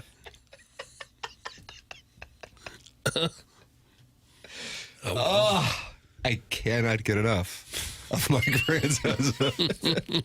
I thought Francesa was taller than that. It I thought he says was like 5'9". That's what it's, I mean. Oh, what I wouldn't Might do. be shrinking. You think he's shrinking? He's entered shrinking. Yeah, they have him listed at 5'9", and they have Skip Bayless at 5'10". A little surprising. Doug, you surprised Skip Bayless is 5'10"? Not in the least. Jackson, just keep listing people's heights and we'll react Okay. whether or not we're surprised. Michael Kay, 6'4". Surprised. Boomer Esiason, 6'5". Not He's an surprised. NFL quarterback. Don Imus, 6'2". Okay, we've Surprised! Yeah, Martin, that's an opportunity for you. What? 6'5". Who's 6'5"? I am. Says who? What's that? How about Stephen A? I would guess 6 foot. Yeah, I think actually taller. Yeah, he's kind of got that he Dennis played Gates basketball for- lanky. I bet he's like 6'2". Probably. I'm going to agree with 6'2". All right, Stephen A. Smith height is 6'1". Sat in front of me at the Burwell funerals. I was trying to eye it up here in my head. Yeah, 6'1"-ish. Brad Pitt, 5'11". Not surprised. What I site? thought What taller. site are you on? Google. No, but okay, thanks. What was the search? Shortertall.com. I'm just on I just typed in Brad Pitt height. There's not So are a you whole going lot of really tall actors, are there? Adam Driver's like 6'4". That's a nice play. Fred Gwynn, Herman Munster, I believe he was on the tall side. Yeah. I like when he went to Dodger Stadium. Hit the snot out of the ball. I read where James Arness, remember him, Matt Dillon and Gunsmoke? You guys won't remember him. Huge star at the time. He was like 6'7", and as a World War II soldier, when they'd get off the Higgins boats, they'd make him get off first to test to see how deep the water was because he was so tall. And because he was one of the first off one time, he got shot in the leg. And that's why he walked with a limp for the rest of his life, Wow. including in the shows. Interesting. Yeah. Chevy Chase, 6'4". Yeah. Oh, that's tall. You guys want to throw a guess on Harrison Ford? Oh, I think he's 6'1". I think you're 6'1". He's 6'1". Is he Okay. really? What, you thought he would be shorter? Yeah, I did. I mean, I can just picture him standing around in Star Wars, you know? Mark Yeah. Hamill. 5'9". Yeah, I was going to go. But I would go. I think he might be shorter than that. I guess the tallest actor would be Abdul-Jabbar. Yeah, I guess.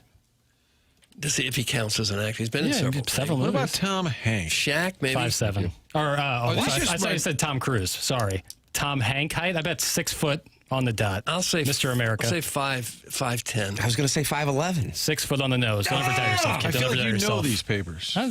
He hosts Movie Boy. The Seen a guy lot of hosts films. Movie Boy. Seen We're a lot watching of him films. spread his wings. How about Gareth's height? Gareth, shorter than advertised. How about Bobby De Niro?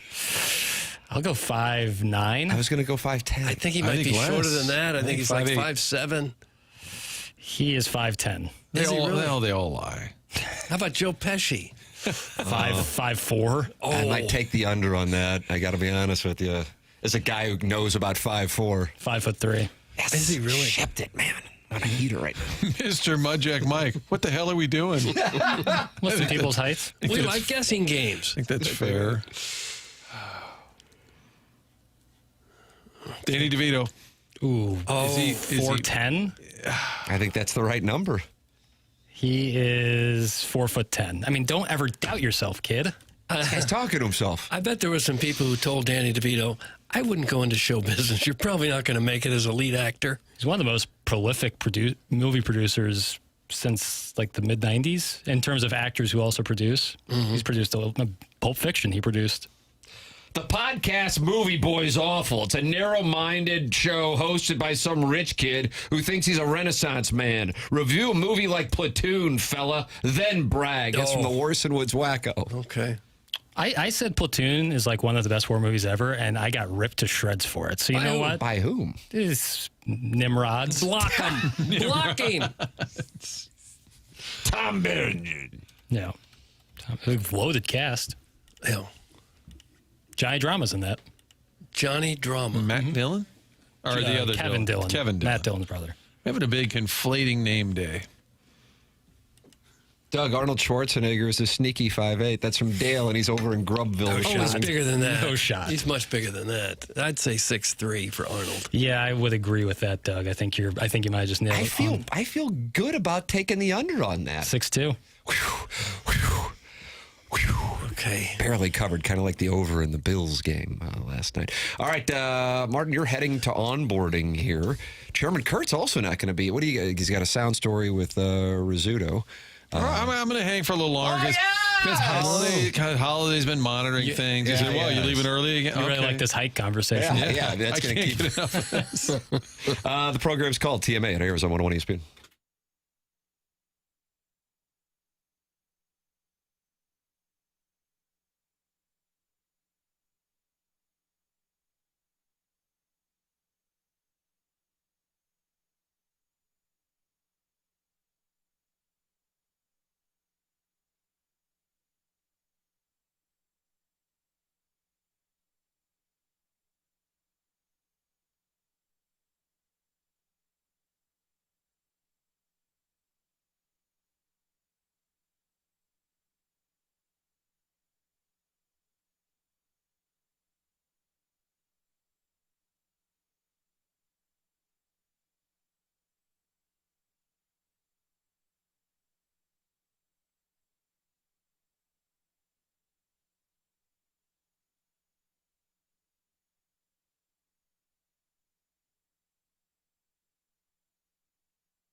This is Jackson with the Sports Center update, driven by Johnny Londoff Chevrolet and Johnny Londoff Autoplex. Cardinals back in action tonight as they take on the Milwaukee Brewers. It's going to be a 7:15 first pitch at Busch Stadium. Sonny Gray on the mound for your Cardinals. That was another Sports Center update, driven by Johnny Londoff Chevrolet and Johnny Londoff Autoplex. See them at londoff.com. Chevy, together we drive. Are you kidding me?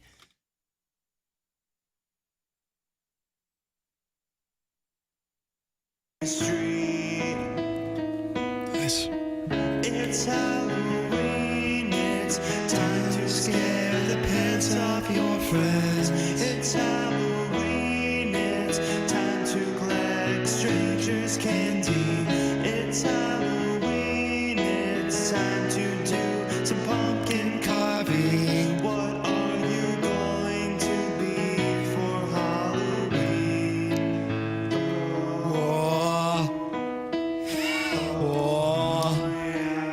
So good.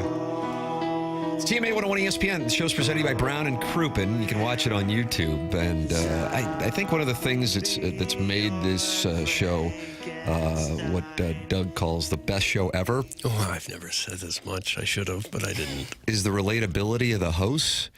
My private golf course is closed today, so I need to play at yours. So please invite me so I can play golf. Does that come off weird? No. Very, very meat and potatoes.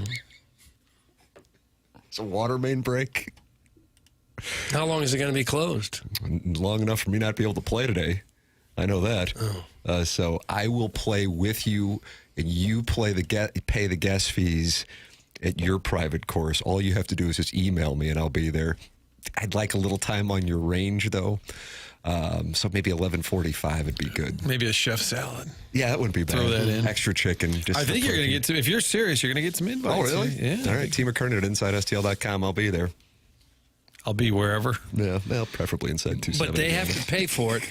What they're paying for is the bonus of getting to play with you and feeding you. I will talk to you for 3 minutes at the turn.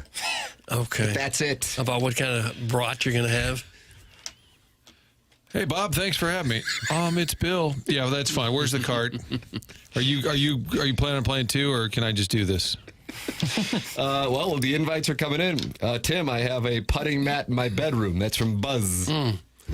Now, if you're a big celebrity in America, can you just call up any country club and say, this is who I am, can I play? And they'll say, sure, come on out. You would think that, but you might remember when Office star Jenna Fisher needed to contact Iggy to get a reservation at Sam's Steakhouse during the Christmas holidays. Yeah. And he was able to do that for her, wasn't he? Believe so. Yeah. So sometimes you realize that celebrities, why they're just like us. So it's not a lie. It's just a misquote of myself. I think Joe Buck, Danny Mac, those guys would all say that Mike Shannon, wherever they were, he would just call over. And it didn't matter what club it was. This is Mike, man, we're coming tomorrow. And hang up. Like, it's okay. That they played wherever Mike wanted to play.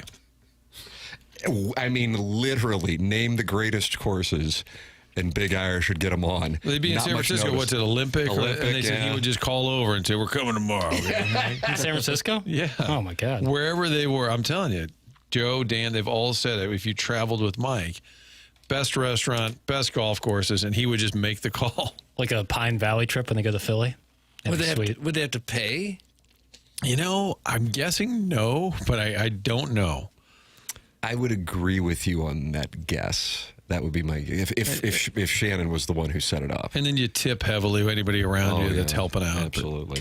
Pele Blanco is inviting Ann Breyer. Not private, but might as well be perhaps the best public course in the St. Louis metropolitan area. I would say it is. Glorious. It's amazing. You playing today, Pappas? No. That's maybe surprising. you could be part of the Tim group. Open to it. You're open to it. Wow, who wants Tim and Jackson? Wow. And then you get your separate card, and then when you say, hey, thanks, Bill, it's Bob, you just keep going your separate way. Yeah. Legend can get Timmy on at Old Hawthorne. That's Dale in Grubville. That, of course, is in Columbia, Missouri. Martin, don't you hear that on the... I like it so much. I live there. That's the tag. I was going to do that with Mark Hanna. I like Mark Hanna so much, I work with him. I might do that for my Louise Chicken Read here in a minute. Yeah, I'm not heading down to Columbia, though, till tomorrow. Same. What time are you leaving? Probably 8 a.m. Wow. Did they get 70 cleaned up at all? Or is that still a mess? I'm not sure on that. I'm not sure. But yeah, probably 8 a.m. Like to get on the road a little early. Well, you're going to have a long day of libations, then, I gather. We'll start that later in the day. Here you go, Tim. Riverside, 11:45 a.m. You bring the Busch Light. I'll bring the Marlboros. Fenton Bar and Grill for the 19th hole. That's your mom's lesbian lover. That's a good deal. I'm in. I played the par 3 there yesterday. It's like I never had a club in my hand before. What's going on with you? You're falling apart. You're fresh off a hole-in-one. I know, but I'm hitting like wedges and things, and I'm consistently chunking 3 inches into the ground. The ball goes nowhere. Am I too close to the ball? Let's shift the weight forward. I've tried. I must be too close to the ball, right? Not necessarily. I mean, there's no like words that anyone's got to tell you that's going to fix anything. It's got to be practice and all that. Okay. But getting the weight forward probably help your contact. Getting a lot of texts about I-70 is an absolute mess already. Is it? I didn't think it was that bad when we went to the Kansas game. I don't know if anybody's been. It was this morning. I thought I saw some stuff this morning about it. You go, Chairman Kurt. You go, right? Are you going down? Are you going today? No, I'll be leaving tomorrow morning. Tomorrow, we're all going tomorrow. Tim, why don't you just add? All right, if anybody wants to fly me and my family down to Columbia. Yeah, I don't know if asking for somebody to host me at their private club and a private jet in one segment is too much. No, is that not for fine? you. It isn't. I Tim. guess it's not for me. What's the little cart thing that people pull you on? The pole cart? Rickshaw? Rickshaw? Wheelchair. Can somebody wheel Tim into the game tomorrow so he doesn't have to walk? Yeah, Daniel Day-Lewis in my left foot. Not while filming, he would stay in that chair, much to the chagrin of the crew who had to carry him around. I feel like that's a true method actor. He broke ribs sitting in that position for so long. Shrewsbury is on hold, Doug. That's the Shrewsbury. Is that the Shrewsbury Seminary student? There's two of them. I don't know. I know. I can't keep track. Good morning, Shrewsbury. Hold on, I'm putting my headphones on. Are you guys there? We were here, but you're not ready. Are you eating? Did you guys ask if there's two Shrewsbury's? There's not. Who said there's two Shrewsbury's? Did you say that, Doug? There's a butter squirrel and there's something, a butt sniffer or something. I forget who the other one is. Cut that off. What? What? Well, what do you go by? You're not the. Are you the butter squirrel or the seminary student? Seminary student. Okay. Get it straight, bruh. All right. Sorry, bro. Jeez. And I think I've established myself as Shrewsbury. I know I'm not like a Mount Rushmore caller. I know that, okay? But, like, I'm on the periphery. I'm in the top 10, I think. I agree with that. Okay. No question. Yeah, probably so. Self-appointed, yeah. Were you guys giving away Blues tickets? Somebody said you guys were giving away Blues tickets. Doug, do you have tickets to the Blues games that I can use? I don't. No, I do not. Mm-mm. Can you get some? If I private message you, do you have anybody who can get tickets for me? No, I don't. I don't have that kind of contact. No. Sorry, you think you can just call and we'll give you tickets? I do. I don't really follow. I'm kind of like Jackson. I don't really follow the Blues until about when do the playoffs start? Late April. Something like that. I follow them around then. Okay. But I like the new uniforms. I want to go see the new uniforms. All right, and buying a ticket yourself is out of the question. No, I want to get tickets given to me. Okay. Right. Yeah, we all do. Hey, I didn't listen back when you guys were talking about 30A. And if it's not, do you guys remember that? I vaguely remember there was some stuff about 30A, and if it's not today, you're talking weeks or months ago. Like months ago, maybe even a couple years. Oh, a couple years ago. Okay. But I'm going there next week, and can somebody tell me, is it cool? I mean, I've been, but why? Is it Hoosier or not? Is it what's the designation? I don't think it's that Hoosier. I think it's a lot of families riding bikes around. Yeah. Parts of it are very, very nice. Now it's not. Yeah, of course. It's not Naples or Jupiter or Palm Beach, but it's very nice. So I have a family member who lives there. So should I tell him this isn't Naples or Palm Beach? Yeah. Mm-hmm. And maybe they can get you free Blues tickets. Yeah, I really thought somebody said you guys were giving away tickets or something, or that No, Doug sir. had tickets. Mm-mm. Nope. Not today. Is that why you called, Shrewsbury? Yeah, I've been getting a bunch of emails about that. There's tickets going around. I don't know. Maybe people are emailing you about this.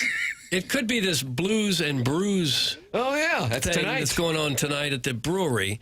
It's kind of a street party for the Blues, and I think there was some contest at the station. Hey, Doug, I'm getting a call right now. I got to go. Okay, sorry to bother you, son of a sack ass. It's unusual for one of our calls to go that way. It shades I think I finally hit on what he was talking about. You were trying to help him out. Yes. And then he got a call. Doesn't his voice sound like Adam? Caller Adam. Kind of cadence that Caller Adam has. A little bit. The phone lines often make callers sound like something they may not be. Porta potty guy, what have you. Everybody sounds like the porta potty guy. Guys, listening to the show reminds me of staring down the school nurse's shirt as she puts a Band-Aid on a boo-boo. Even though she's a 4 at best, I'll do it again tomorrow, but really won't enjoy it. That's from Doug's Beefy Cheeks. Okay, Beefy Cheeks. Now the phone line. They're I think poison. that set the bar. They want him on? Yes. Everything's just wet. Oh, Sonny Gray. Starting tonight against the Miz. That's right. They hit him a little bit last week. Yeah. Yes, Chairman. Buzz. Oh, call him Buzz. No. He was the one who offered me a round of golf, but he insisted a putting mat in his bedroom, and isn't it in Wentzville? I don't know if that's worth it. I don't know. We'll see. Some Yes, putting Buzz. mats are pretty nice. Hey guys, yeah. I just want to offer Tim things. Such as? Well, golf. I have a putting mat next to my bed. My bed doesn't have a headboard or anything. It's just kind of on the floor, kind of like Southeast Asia. Aren't you married? Yeah, our Saint Bernard broke the bed in the middle of the night. It was a bad. So now we're just sleeping on the floor, like but it does have a putting mat, Tim. So you're welcome to come over. Oh, that's nice. Sounds like a dorm. Yeah, I mean, now I at least have something to consider. Well, the bed's sort of a hazard that you have to work around. Seriously. And the best part, it's in Wentzville, so I know you love traveling out here, Tim. So Well, to get you halfway to Mizzou. I might as well just spend the night with you, Buzz. yeah, and I have a 2003 maroon Saturn Ion. You could have. It's not a private jet, but it's close, That and might you as can well drive be. it up to. And I lost my virginity in it, and if you smell hard enough, you can still smell it. Oh. Well, Doug, again, it's so nice to have offers coming in. I don't know. These phone lines are poison. Leather seats? No, it's but it has the roll up windows and stuff. Like the But cranks? Roll up windows. I did have a question. If you guys are taking questions, Real quick. okay. How are people making money? Have you ever been on the internet or TikTok at 12 in the afternoon, and there's these men who are paying these women to eat crayons with their butt? Oh, and I just don't understand where the money's coming from. Do they work? why would you ask us? How would we know that question? I just don't understand. All right, Buzz. What do you mean crayons? They're just putting things in holes. And Okay, pot him down. Okay. Thank you. Okay, pot him down. I was kind of curious to see where that went. Buzz just got himself suspended. Suspended a period of 2 What kind days. of tariff time, are you going to do now? And the tariff is a 50% tariff. Wow. 50%. He won't like that. St. Louis is now hitting Wentzville with tariffs. That's what I took from that. Doesn't feel very good, I'm sure. I was kind of waiting for Uncle Doug to pull the plug on that one. He was intrigued by the putting mat next to the bed with no... Yeah, I thought we were going somewhere. Now that he's suspended, is Tim still allowed to go golf? Yeah, how do I handle that now? Well, he's suspended from this show. If you want to go over there and take your chances, I guess you can. Looks like we got an offer to go to Forest Hills today, Jackson. I like there. Ooh, I like that. Last time I shot there, I shot 100. You did? Wow. How long ago was that? Was that a humble brag? 10 years ago. Yeah. About 10 years ago. It was That's really... when you decided to play in a competition and you got in your head a little bit. It was a junior PGA event, and it was 100 degrees outside. I wore pants because I listened to this program, and I subscribed to Pants Shave 3 Strokes Off Your Game. I agree with that. And then it was so hot, I shot the temperature, 101, and I drove home pantsless. Oh, you took the pants off? It was so hot. So hot. And you're just in your U-Trowel for the drive home? Yes. Nobody does that. I was so hot. Suck it up. Yeah. Didn't you have air conditioning in your car? Not good. Not good air conditioning. It was tough. This is a side of me you don't see often, you know? So you this isn't the moneyed side. You took the pants off once you got into the car and then undressed there? That's correct. You didn't do it outside the car at the country club? I did not. Oh, at what point did you put them back on? Nice question. When I returned home. I probably got right in the shower. How far you hit your driver, Jackson? 175? Driver, I hit normal. Like, carry it probably 250, 260. That's legit. I mean, yeah, that's about what I would say on average. Yeah, 250 probably carrying it. A little less, maybe. So I'd buy stock in this guy's game. But then, of course, the irons don't go far at all. Yeah, and that's a weight club face issue. Could it be the doubt. clubs? No. No, it's not. Is it ETAL? Is it separated by a space? ET-ATAL. Yes. Which part? Well, someday you may make money playing golf, and if you do, I hope you do your taxes. Yeah, if Mark you don't do Milton. the taxes, Mark Milton is the name you're going to need to know. If you've got unfiled tax returns or tax liens, bank levies, wage garnishments, that kind of thing bothering you, or heaven forbid you're facing IRS criminal investigation, we've got an attorney for you that you need to know. His name, of course, is Mark Milton, and he is at stltaxlawyer.com. He's not just another lawyer. He once won the Department of Justice Outstanding Trial Attorney Award when he worked for the DOJ in Washington and represented the IRS in tax cases around the country. So Mark Milton is one of the very best in the country at what he does, and now he lives right here in the St. Louis area helping people with their tax problems. If you have any kind of IRS issue, contact Mark Milton at stltaxlawyer.com. Today you'll be saying, I'm not guilty, I'm with Milty. I like him so much he does my taxes. I can't do it, Mark. What was that? Remember that was an attempt at Mike Kelly. Mike Kelly. Oh, my God. It was bad. What happened here? I like him so much. I can't do it. Remember, the choice of a lawyer is an important decision and should not be based solely on advertisements. There you go. Thank you, Doug. That's better. I think Milty's going to call and say, did you really put me in with Shruzy and Buzz? The same segment. That'd be a great late night show. Shruzy and Buzz. Shruzy and Buzz. Put them Roger. together. The morning after at InsideSTL.com is where you can email in on this segment full of callers. The morning after at InsideSTL.com. That's coming up. Design, Air, Heating, and Cooling email of the day. Boy, there are a lot of offers coming in, Jackson. Really? Any legit? Harrison's brother Master, would you play golf with him? Gosh. Sure. Oh, really? Bury the hatchet. Yeah, I would. You could just talk S on me the whole time. He wants us to play at Winghaven. I've never played out there. Wow, things are happening. Cletus is texting about playing at Gateway. Nice. I haven't played Gateway all year. I haven't played there all year either. Doug, maybe we go on and get there. You want to do it? Okay. You want a ball strike? It's a Doug, I dangerous. guess we're not invited. It's not, that's what I'm saying. You guys want a texture. ball strike? Martin, I haven't played with you in like 20 years. You got mad because Tom Ackerman and I were doing a Mike Kelly imitation. I don't like that accusation. We were at it's just Norwood. not my brand. I swear you got mad because we were on the side of the tee, and Ackerman and I were just going back and forth talking like Mike Kelly, and you looked over like, oh, come on, I'm trying to hit here. I'm telling you, It's just not the brand. I fancy myself as the laid-back player. Unless I'm playing like crap, then I'm irritated with myself. Maybe it was a misread. Jackson was my partner in an event, his member guest last year. Yeah. And I was playing poorly, and I got irritated. Then finally, somebody gambled with me, and magically, I started playing better. So what do we got right now? That's when you got a problem. Just dangle that carrot. Forest Hills, you got Winghaven, you got Gateway. Now, is Mike Lee the caddy? You might want to consider. Cletus says it's just him right now. Caller Buzz's putting mat by his bed on the floor. Going. Yep. Yeah, He sent a picture of that. That's the backup. He described it pretty well, too. Buzz offer. Bed on the floor with How's his the buddy mat. what's the is it hardwood floors in that Carpeting. picture? Yeah, Because a hard would be like a fast green, right? you'd think. You got a fan in there. Gateway. Now, I'm going to Laundry put some on the- asterisks here because you got Winghaven. You got Harrison's brother. I'd actually like to meet Harrison's brother. I'd like to see the dynamic with Jackson and Harrison's brother Master for 18 I'm sure it'd be Wear lovely. a Cairo jersey, please, if you play golf with him. That'd be a good play. Email in the morning after at InsideSTL.com. It's TMA 101 ESPN.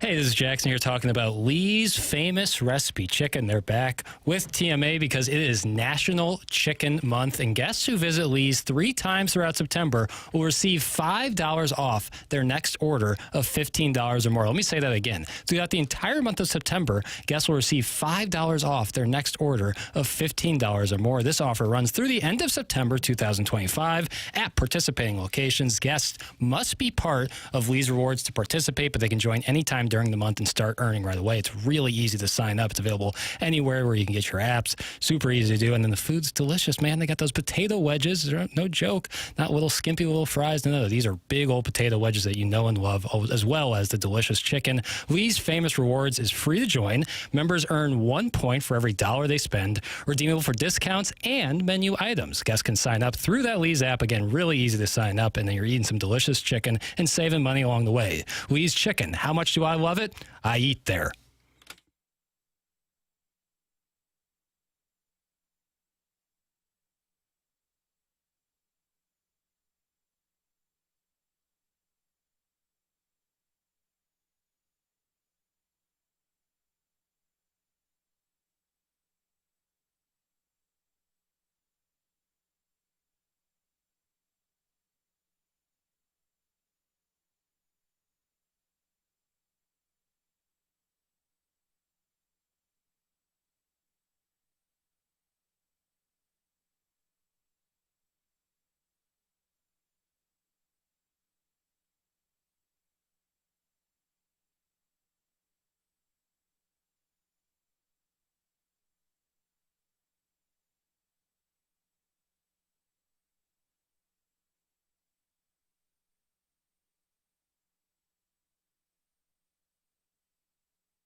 Well,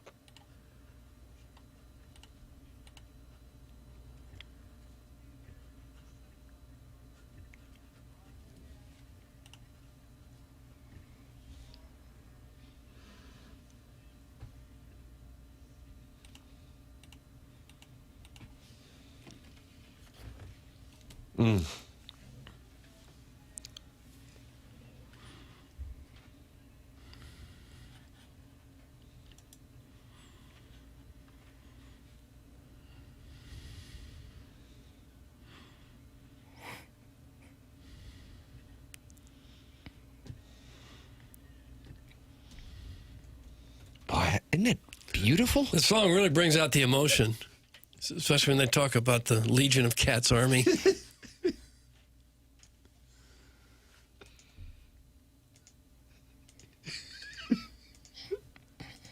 Oh, I think it's the tempo.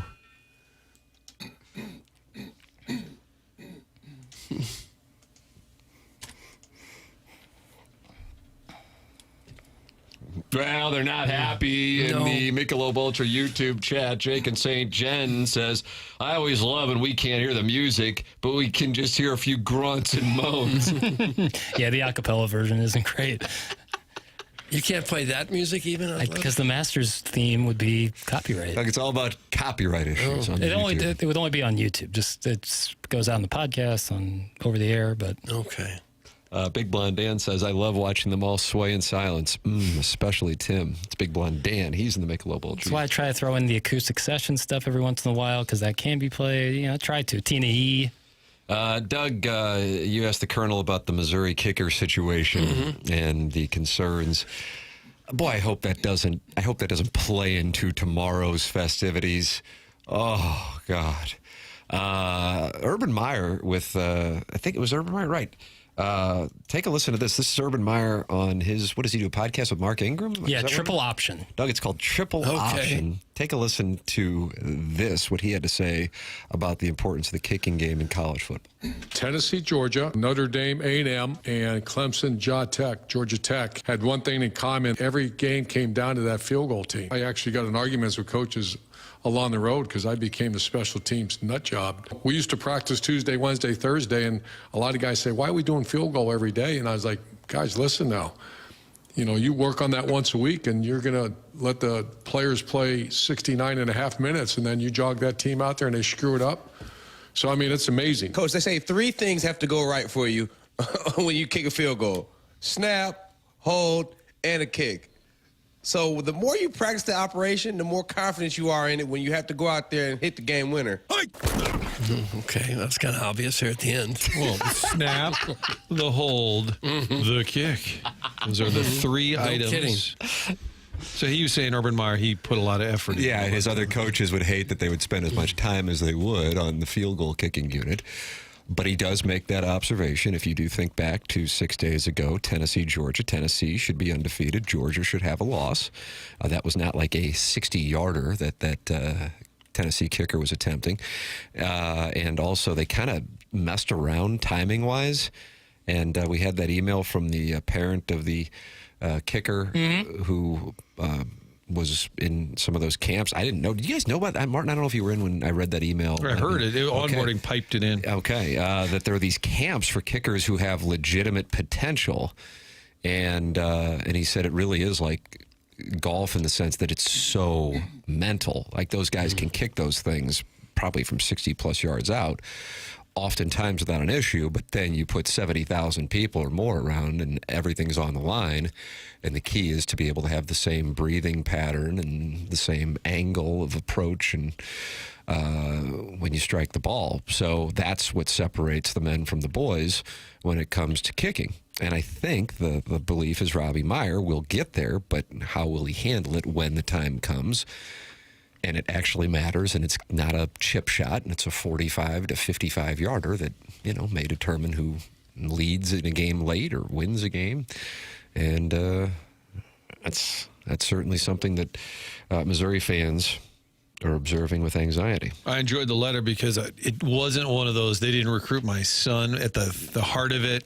No. It didn't have that kind of, it was just more explaining the process. Yes. For very few of us know about high school kickers, where they go. And that with NIL, there's so, and the roster expand, there's so much room that he goes, I'm just really surprised that Missouri doesn't have anybody other than a true freshman as a backup kicker. He goes, I would tell you that is most likely a miss because these schools, and then he listed a few, have backup kickers who at least have a year of experience.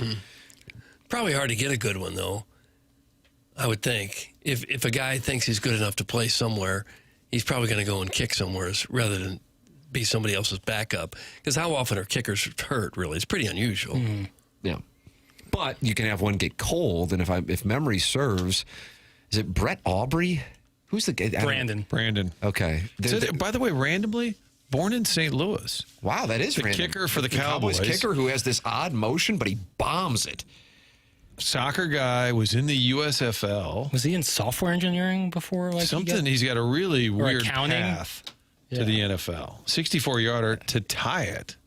And then in the game, he kicked like a 51, a 44, a 46. I mean, he really is something else. But the kicker for Texas last year, I feel like it's a similar name, and I know he's transferred since. In the playoff game against Arizona State was having issues. I believe it was against Arizona State. Might have been against Clemson. Anyway, they also have the net, not just for injury, but if he kind of gets the yips if he's not in form, that they can have somebody back there. And at this point, now they don't have themselves a true freshman because the thought process is you kind of got to get some battle wounds. And, I saw that Harrison Mevis will be banging on Big Mo, the drum, before the game. Right? Yeah, back in town. Kicker, kicker. I wonder if they could sneak him into a uniform and say, this is Bob Smith. Bobby Smith, freshman. Just bring it up. Yep. Right. Student. Over in the dorms. Walk on. A little heavier, but, he looks 50, but pay He's no from attention Dexter. to that. You probably didn't hear of him. I think Brady Cook's the backup this week. Is that right? Is it just Fields is out? Fields is out. Jets, yeah. Oh, is he really? He might play this week? I think he'd be the backup. I think Drank alluded to something like that on Tiger Talk. Did he really? Good for him. I'm glad to see him get a shot. Amen. Yeah, it's quite a story. Get involved. Got the Design Air Heating and Cooling email of the day coming up here on the program. We had it wound up being a really good conversation with Matt Holliday on the work stoppage, and his big thing, he doesn't sound like he's adamant against a salary cap. I hope he wouldn't have a problem with me saying that.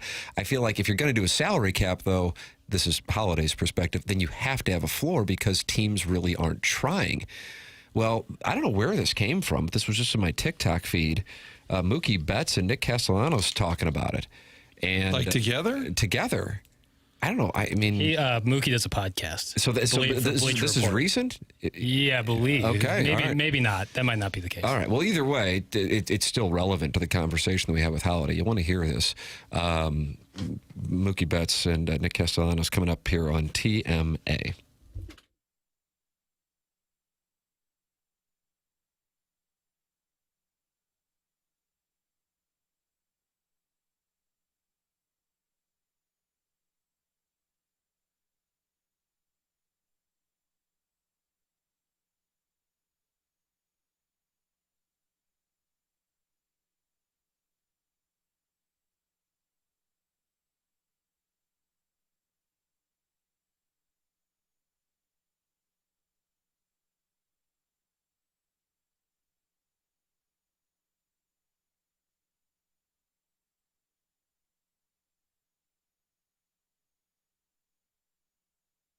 Michael's Flooring has been family and locally owned for over 30 years, and Michael takes great pride in helping and making sure his employees are happy and make a great living. You can go online right now and get 3 free samples from Proximity Mills. Go online at igotfloored.com. That's Michael's Flooring at igotfloored.com. His passion's flooring. When you order from him, he wants you to have the best experience for the best price. That's why he's making sure he gets the best installers and giving them $7 a square yard in compensation. That's incredible compensation in this industry. $7 a square yard. If you are interested in that, go to igotfloored.com. Just come in or talk to them. You're going to see the difference. They want to make sure they suggest the best thing for you and not pushing what corporate's telling them they have too much of. There is a reason he's continued to grow through the 31 years. Employees love working for him as they feel like family, and he makes sure they are taken care of, and this then rubs off to the families that buy the product from Michael's Flooring. They are in Creve Coeur, they are in Darden Prairie, and they're in St. Peters. Check them out online at igotfloored.com.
music theme here. Grumble, grumble, grumble, passive aggressively. It's TMA 101 ESPN. Tim McKernan, Doug Vaughn. Martin Kilcoyne says, you know what? No more onboarding for me. Well, no, I didn't say that. I felt that Holiday pointed out yesterday, had to tend to things. Yeah. And all of a sudden, so I was like, so I had 40, I think it was 15 after, so I had 45 I walk, okay? Because then we're even, right? Yeah, and then you've caught up. Totally even. I got that Design Air Heating and Cooling email today coming up. Email in for it. Here is the conversation between Mookie Betts and Nick Castellanos. I saw it this morning. It was definitely posted today, or today or yesterday.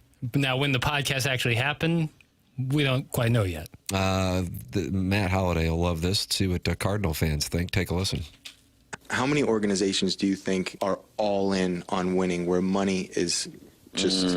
I'd say probably 4 or 5, maybe. Dodgers, Phillies, Yankees, Mets? Yep, the Mets. Giants? Maybe. You can argue with it. But now let's say, like, because the owner is setting the precedent on how important it is to win, the pressure is obviously higher to be able to perform and deliver, which at the end of the day is something that is extremely hard to do. Winning is not easy. When I think about pressure, it's like it's a privilege in the sense that not everybody gets the opportunity to have to play for something all the time. And it's hard to have to play for something all the time. It's easy to go out there and not really care about wins and losses, and you care about your numbers and whatnot, but you're just kind of playing baseball, right? It's hard to go out there and like have to win all the time. To put the jersey on and know that the fans are going to be up your ass, your teammates, the front office, like everybody is fully invested on winning this game today. Very few people can say that. Fortunately for me, I've been in 2 organizations that I don't know any different. When I was in Boston, it was more like pressure because I was so scared to not play well. Well, you're being young. It's the same thing as when I was with Detroit. Exactly. So you're scared to not play well because the outside perception, right? And then also the chance of getting sent down. You want to make your money.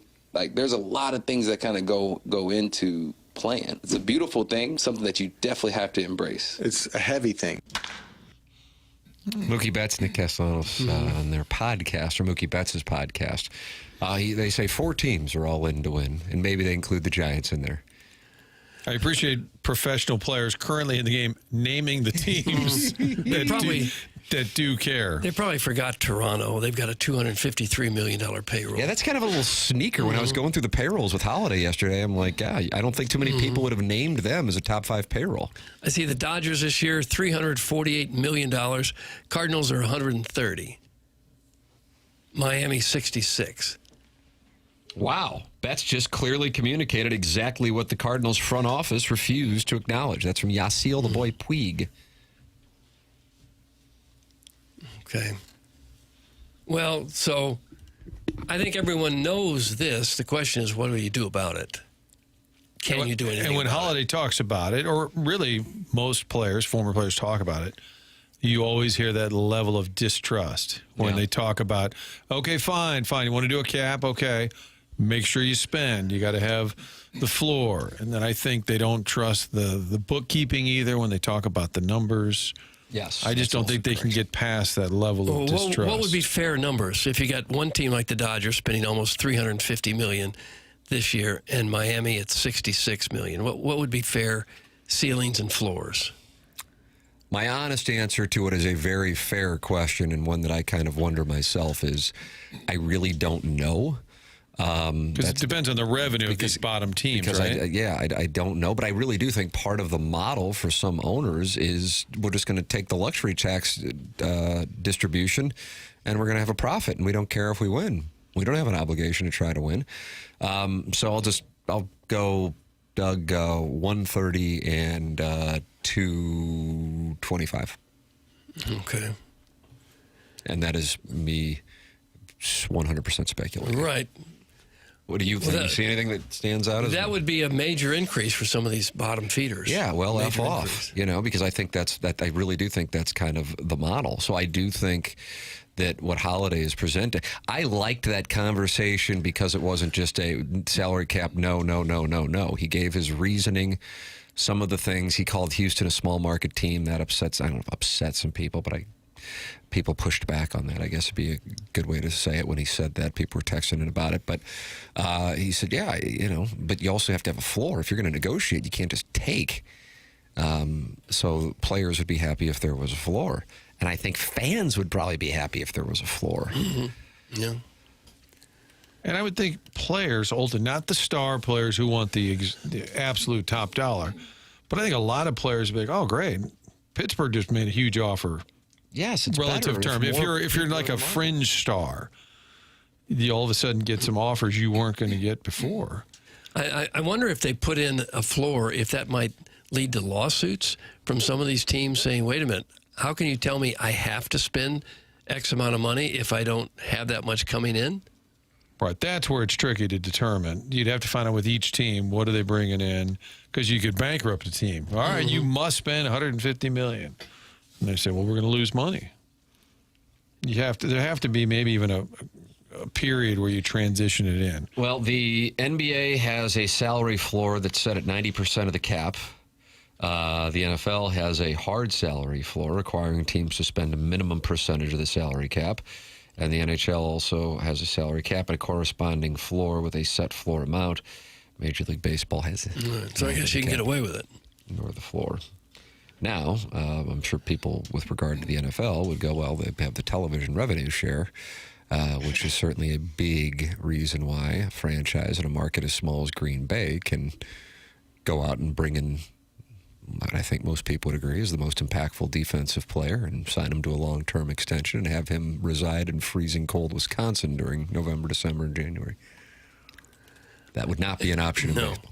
And sharing local revenues, broadcasting revenues, that would be a tough thing to convince of teams as well. I wouldn't imagine the Dodgers would be interested in sharing. Dodgers, Yankees, Mets say, they'd say, up yours, bub.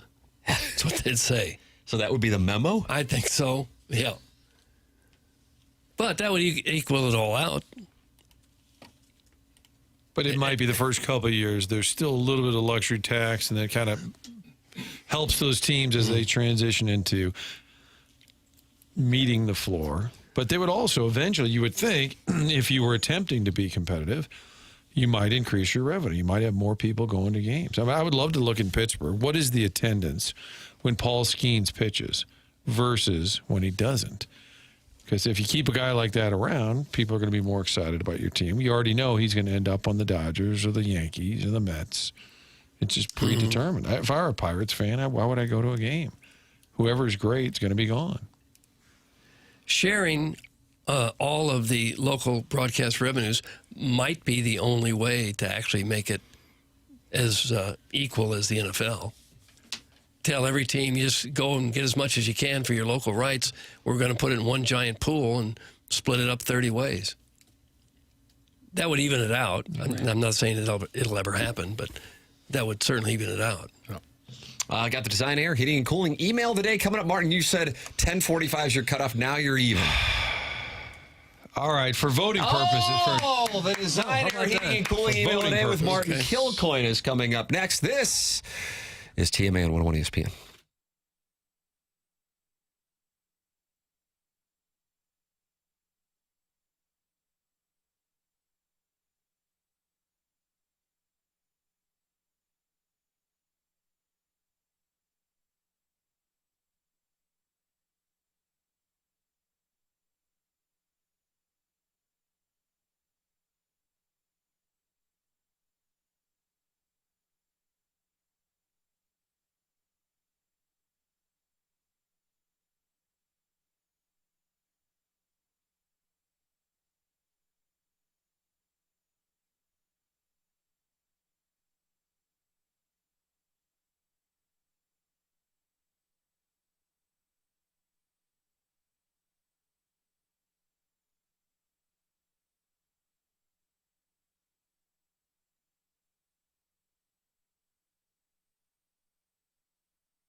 Hey, this is Jackson with the Sports Center update, driven by Johnny Londoff Chevrolet and Johnny Londoff Autoplex. Cardinals, Brewers tonight, 7:15, first pitch with Sonny Gray taking the mound for your Redbirds.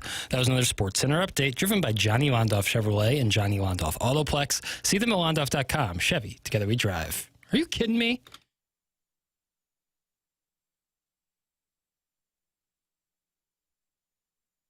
What a treat we have here in our 10 o'clock hour on the morning after, presented to you by Brown and Crouppen. Martin said he knows the emails are going to be so good, he's going to stick around for them.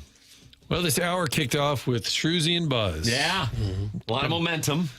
I just felt like it could only get better.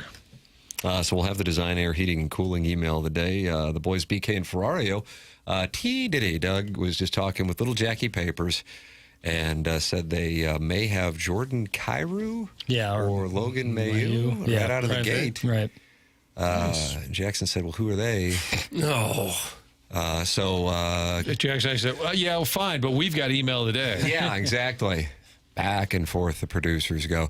So that'll be coming up at the top of the hour here on 101 ESPN as they are out at Centene. I recommend you go out to Baldwin, Manchester specifically, and then you see Dr. Brandon Pryor, who built brand new offices with the most modern technology at 100 West Dental, one of the very few dental offices that offer virtual consultations with the doctor.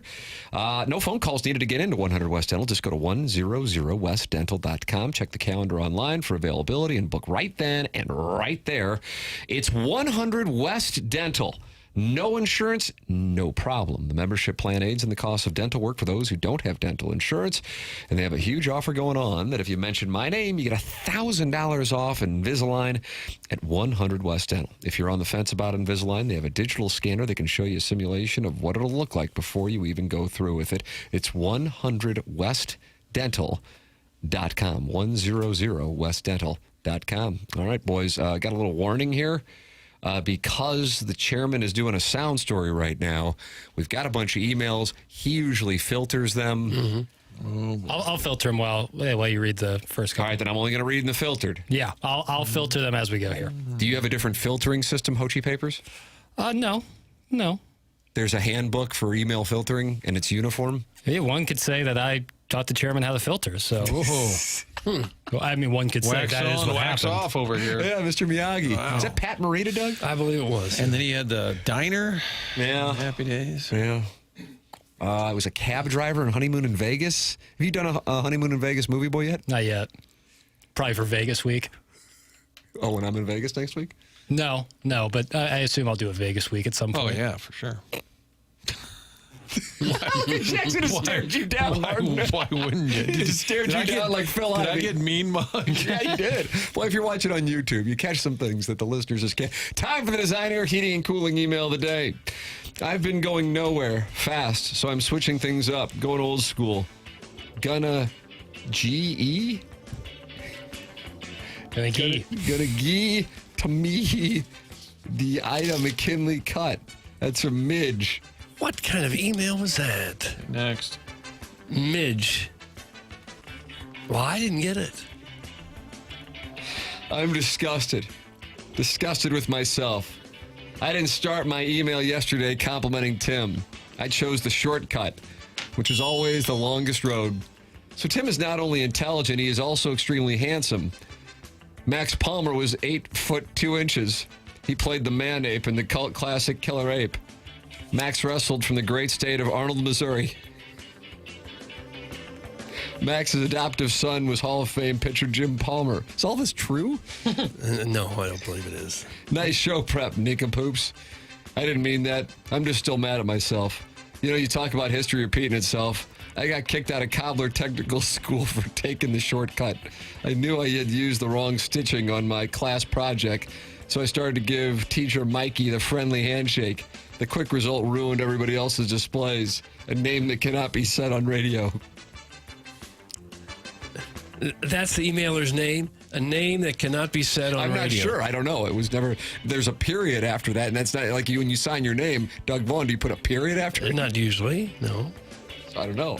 I don't know if the person's... Do we have any name. good emails today? Jackson, you're filtering. Good is subjective, obviously. It was so nice to hear this festival on air again. I had to try and get some sleep in the past few days to prepare for a job interview. I can't give too many details, but I'll be helping projects that can handle 500-pound fats of Jefferson County. I managed to get my tickets to the Blues and Brews. I'm looking forward to the event. I was concerned at first because Ticketmaster was telling me I had suspicious browser behavior when trying to access them. I wish that site was less judgmental.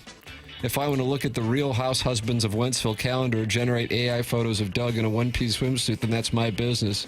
Tim is still the perfect short king. That's from Dirk 3K. Gosh, these are awful. Dirt 3K? Dirk. Next. Okay. Picture this, Doug. You and me getting rowdy backstage at Monster Jam this weekend. Couple Diet RC Colas, 80% of Jefferson County there at the People's Dome with us. Not a soy boy in sight. Shirts on, maybe, maybe not. After the show, we grab a strawberry ice cream and head back to my place for some harsing around. You like that term, harsing around? I don't mind it, I guess. The dream can become reality. I've got pit passes. Hit me up. That's from Doug's Oil Boy. Doug's Oil Boy. You ever take a look-see there at your YouTube chat? Me? No. It's an electric factory. Oh. Some sports today, some talk of restaurants, some back and forth about nostalgic movies, and then boom, out of nowhere. Mid-sentence between Jeremy Irons' hot takes, Stalin enters the chat like a new podcast guest you're lining up, except instead of some guy dialing in from the armpit of Alton, it's middle-aged dads at their office desk spitballing. What if Stalin's wife called him Joey? And suddenly it's TMA YouTube chat canon. Joey Stalin, a man with blood on his hands and a pet name in his heart. But one guy bets a kidney that Stalin never went by Joey. Like there's a DraftKings prop bet on whether the Gulag had a Joey Rec League softball team. And another guy pictures Stalin in a Vienna dive bar, sipping a Pilsner, greeting the boys with, "Hey, Joey!" Like Stalin's not orchestrating purges, he's just the fifth member of the Rat Pack. And then it snowballs. Joey Diffie, Joey Ramone, Joey Stalin, the lost Ramone brother who traded leather jackets for show trials. A mythology forming in real time by 220 uninteresting men who should be answering emails. Is this the same email? It's the same one? Yes, it is. Who should be answering emails but are instead creating the Stalin expanded universe. It's from Riot's dad. You all seen these guys drinking frozen coffee drinks at school drop-off? Wowzers. Doug, that's Riot's dad. Riot's dad. And that is what I see in the filtered file of the design. Martin, are you glad you stuck around? Not really. Wow. Riot's dad is your leader so far in the month of September. Well, the others were just dreadful. So I'm going to have to go with Riot's dad, I guess. That's who I'll vote for, Riot's dad. I'll go Doug's Oil Boy. Oh, well, you like the name, don't you? I like Dirk 3K. Oh, my God. I've never been put to the test like this. Whew. I think I'm going to go with Doug's Oil Boy, and so much of it had to do with... Dang, never, Lucas! That's who you picked. Harsing around. Oh, that was it, harsing around. And it was succinct. Yeah. Kind of had a little bit of fun, and it just got in and got out. Yeah. And it's Doug's Oil Boy. Yeah. So you going to go down to the Dome? Will the Oil Boy be there? Strawberry ice cream. Yeah. Oh, I do like that. Mm-hmm. Doug's Oil Boy. Doug will be getting in touch with you. Time for us to shut it down. BK and Ferrario coming up. Might have Jordan Cairo or Logan May right at the beginning of the program, so stick around. For Jackson Bennett Burkett, for Chairman Kurt, for Martin Kilcoyne, for my brother Kevin, for Douglas Elvin Vaughn, I'm Tim McKernan. This has been The Morning After, presented to you by Brown and Crouppen on 101 ESPN and the 101 ESPN TMASTL YouTube channel.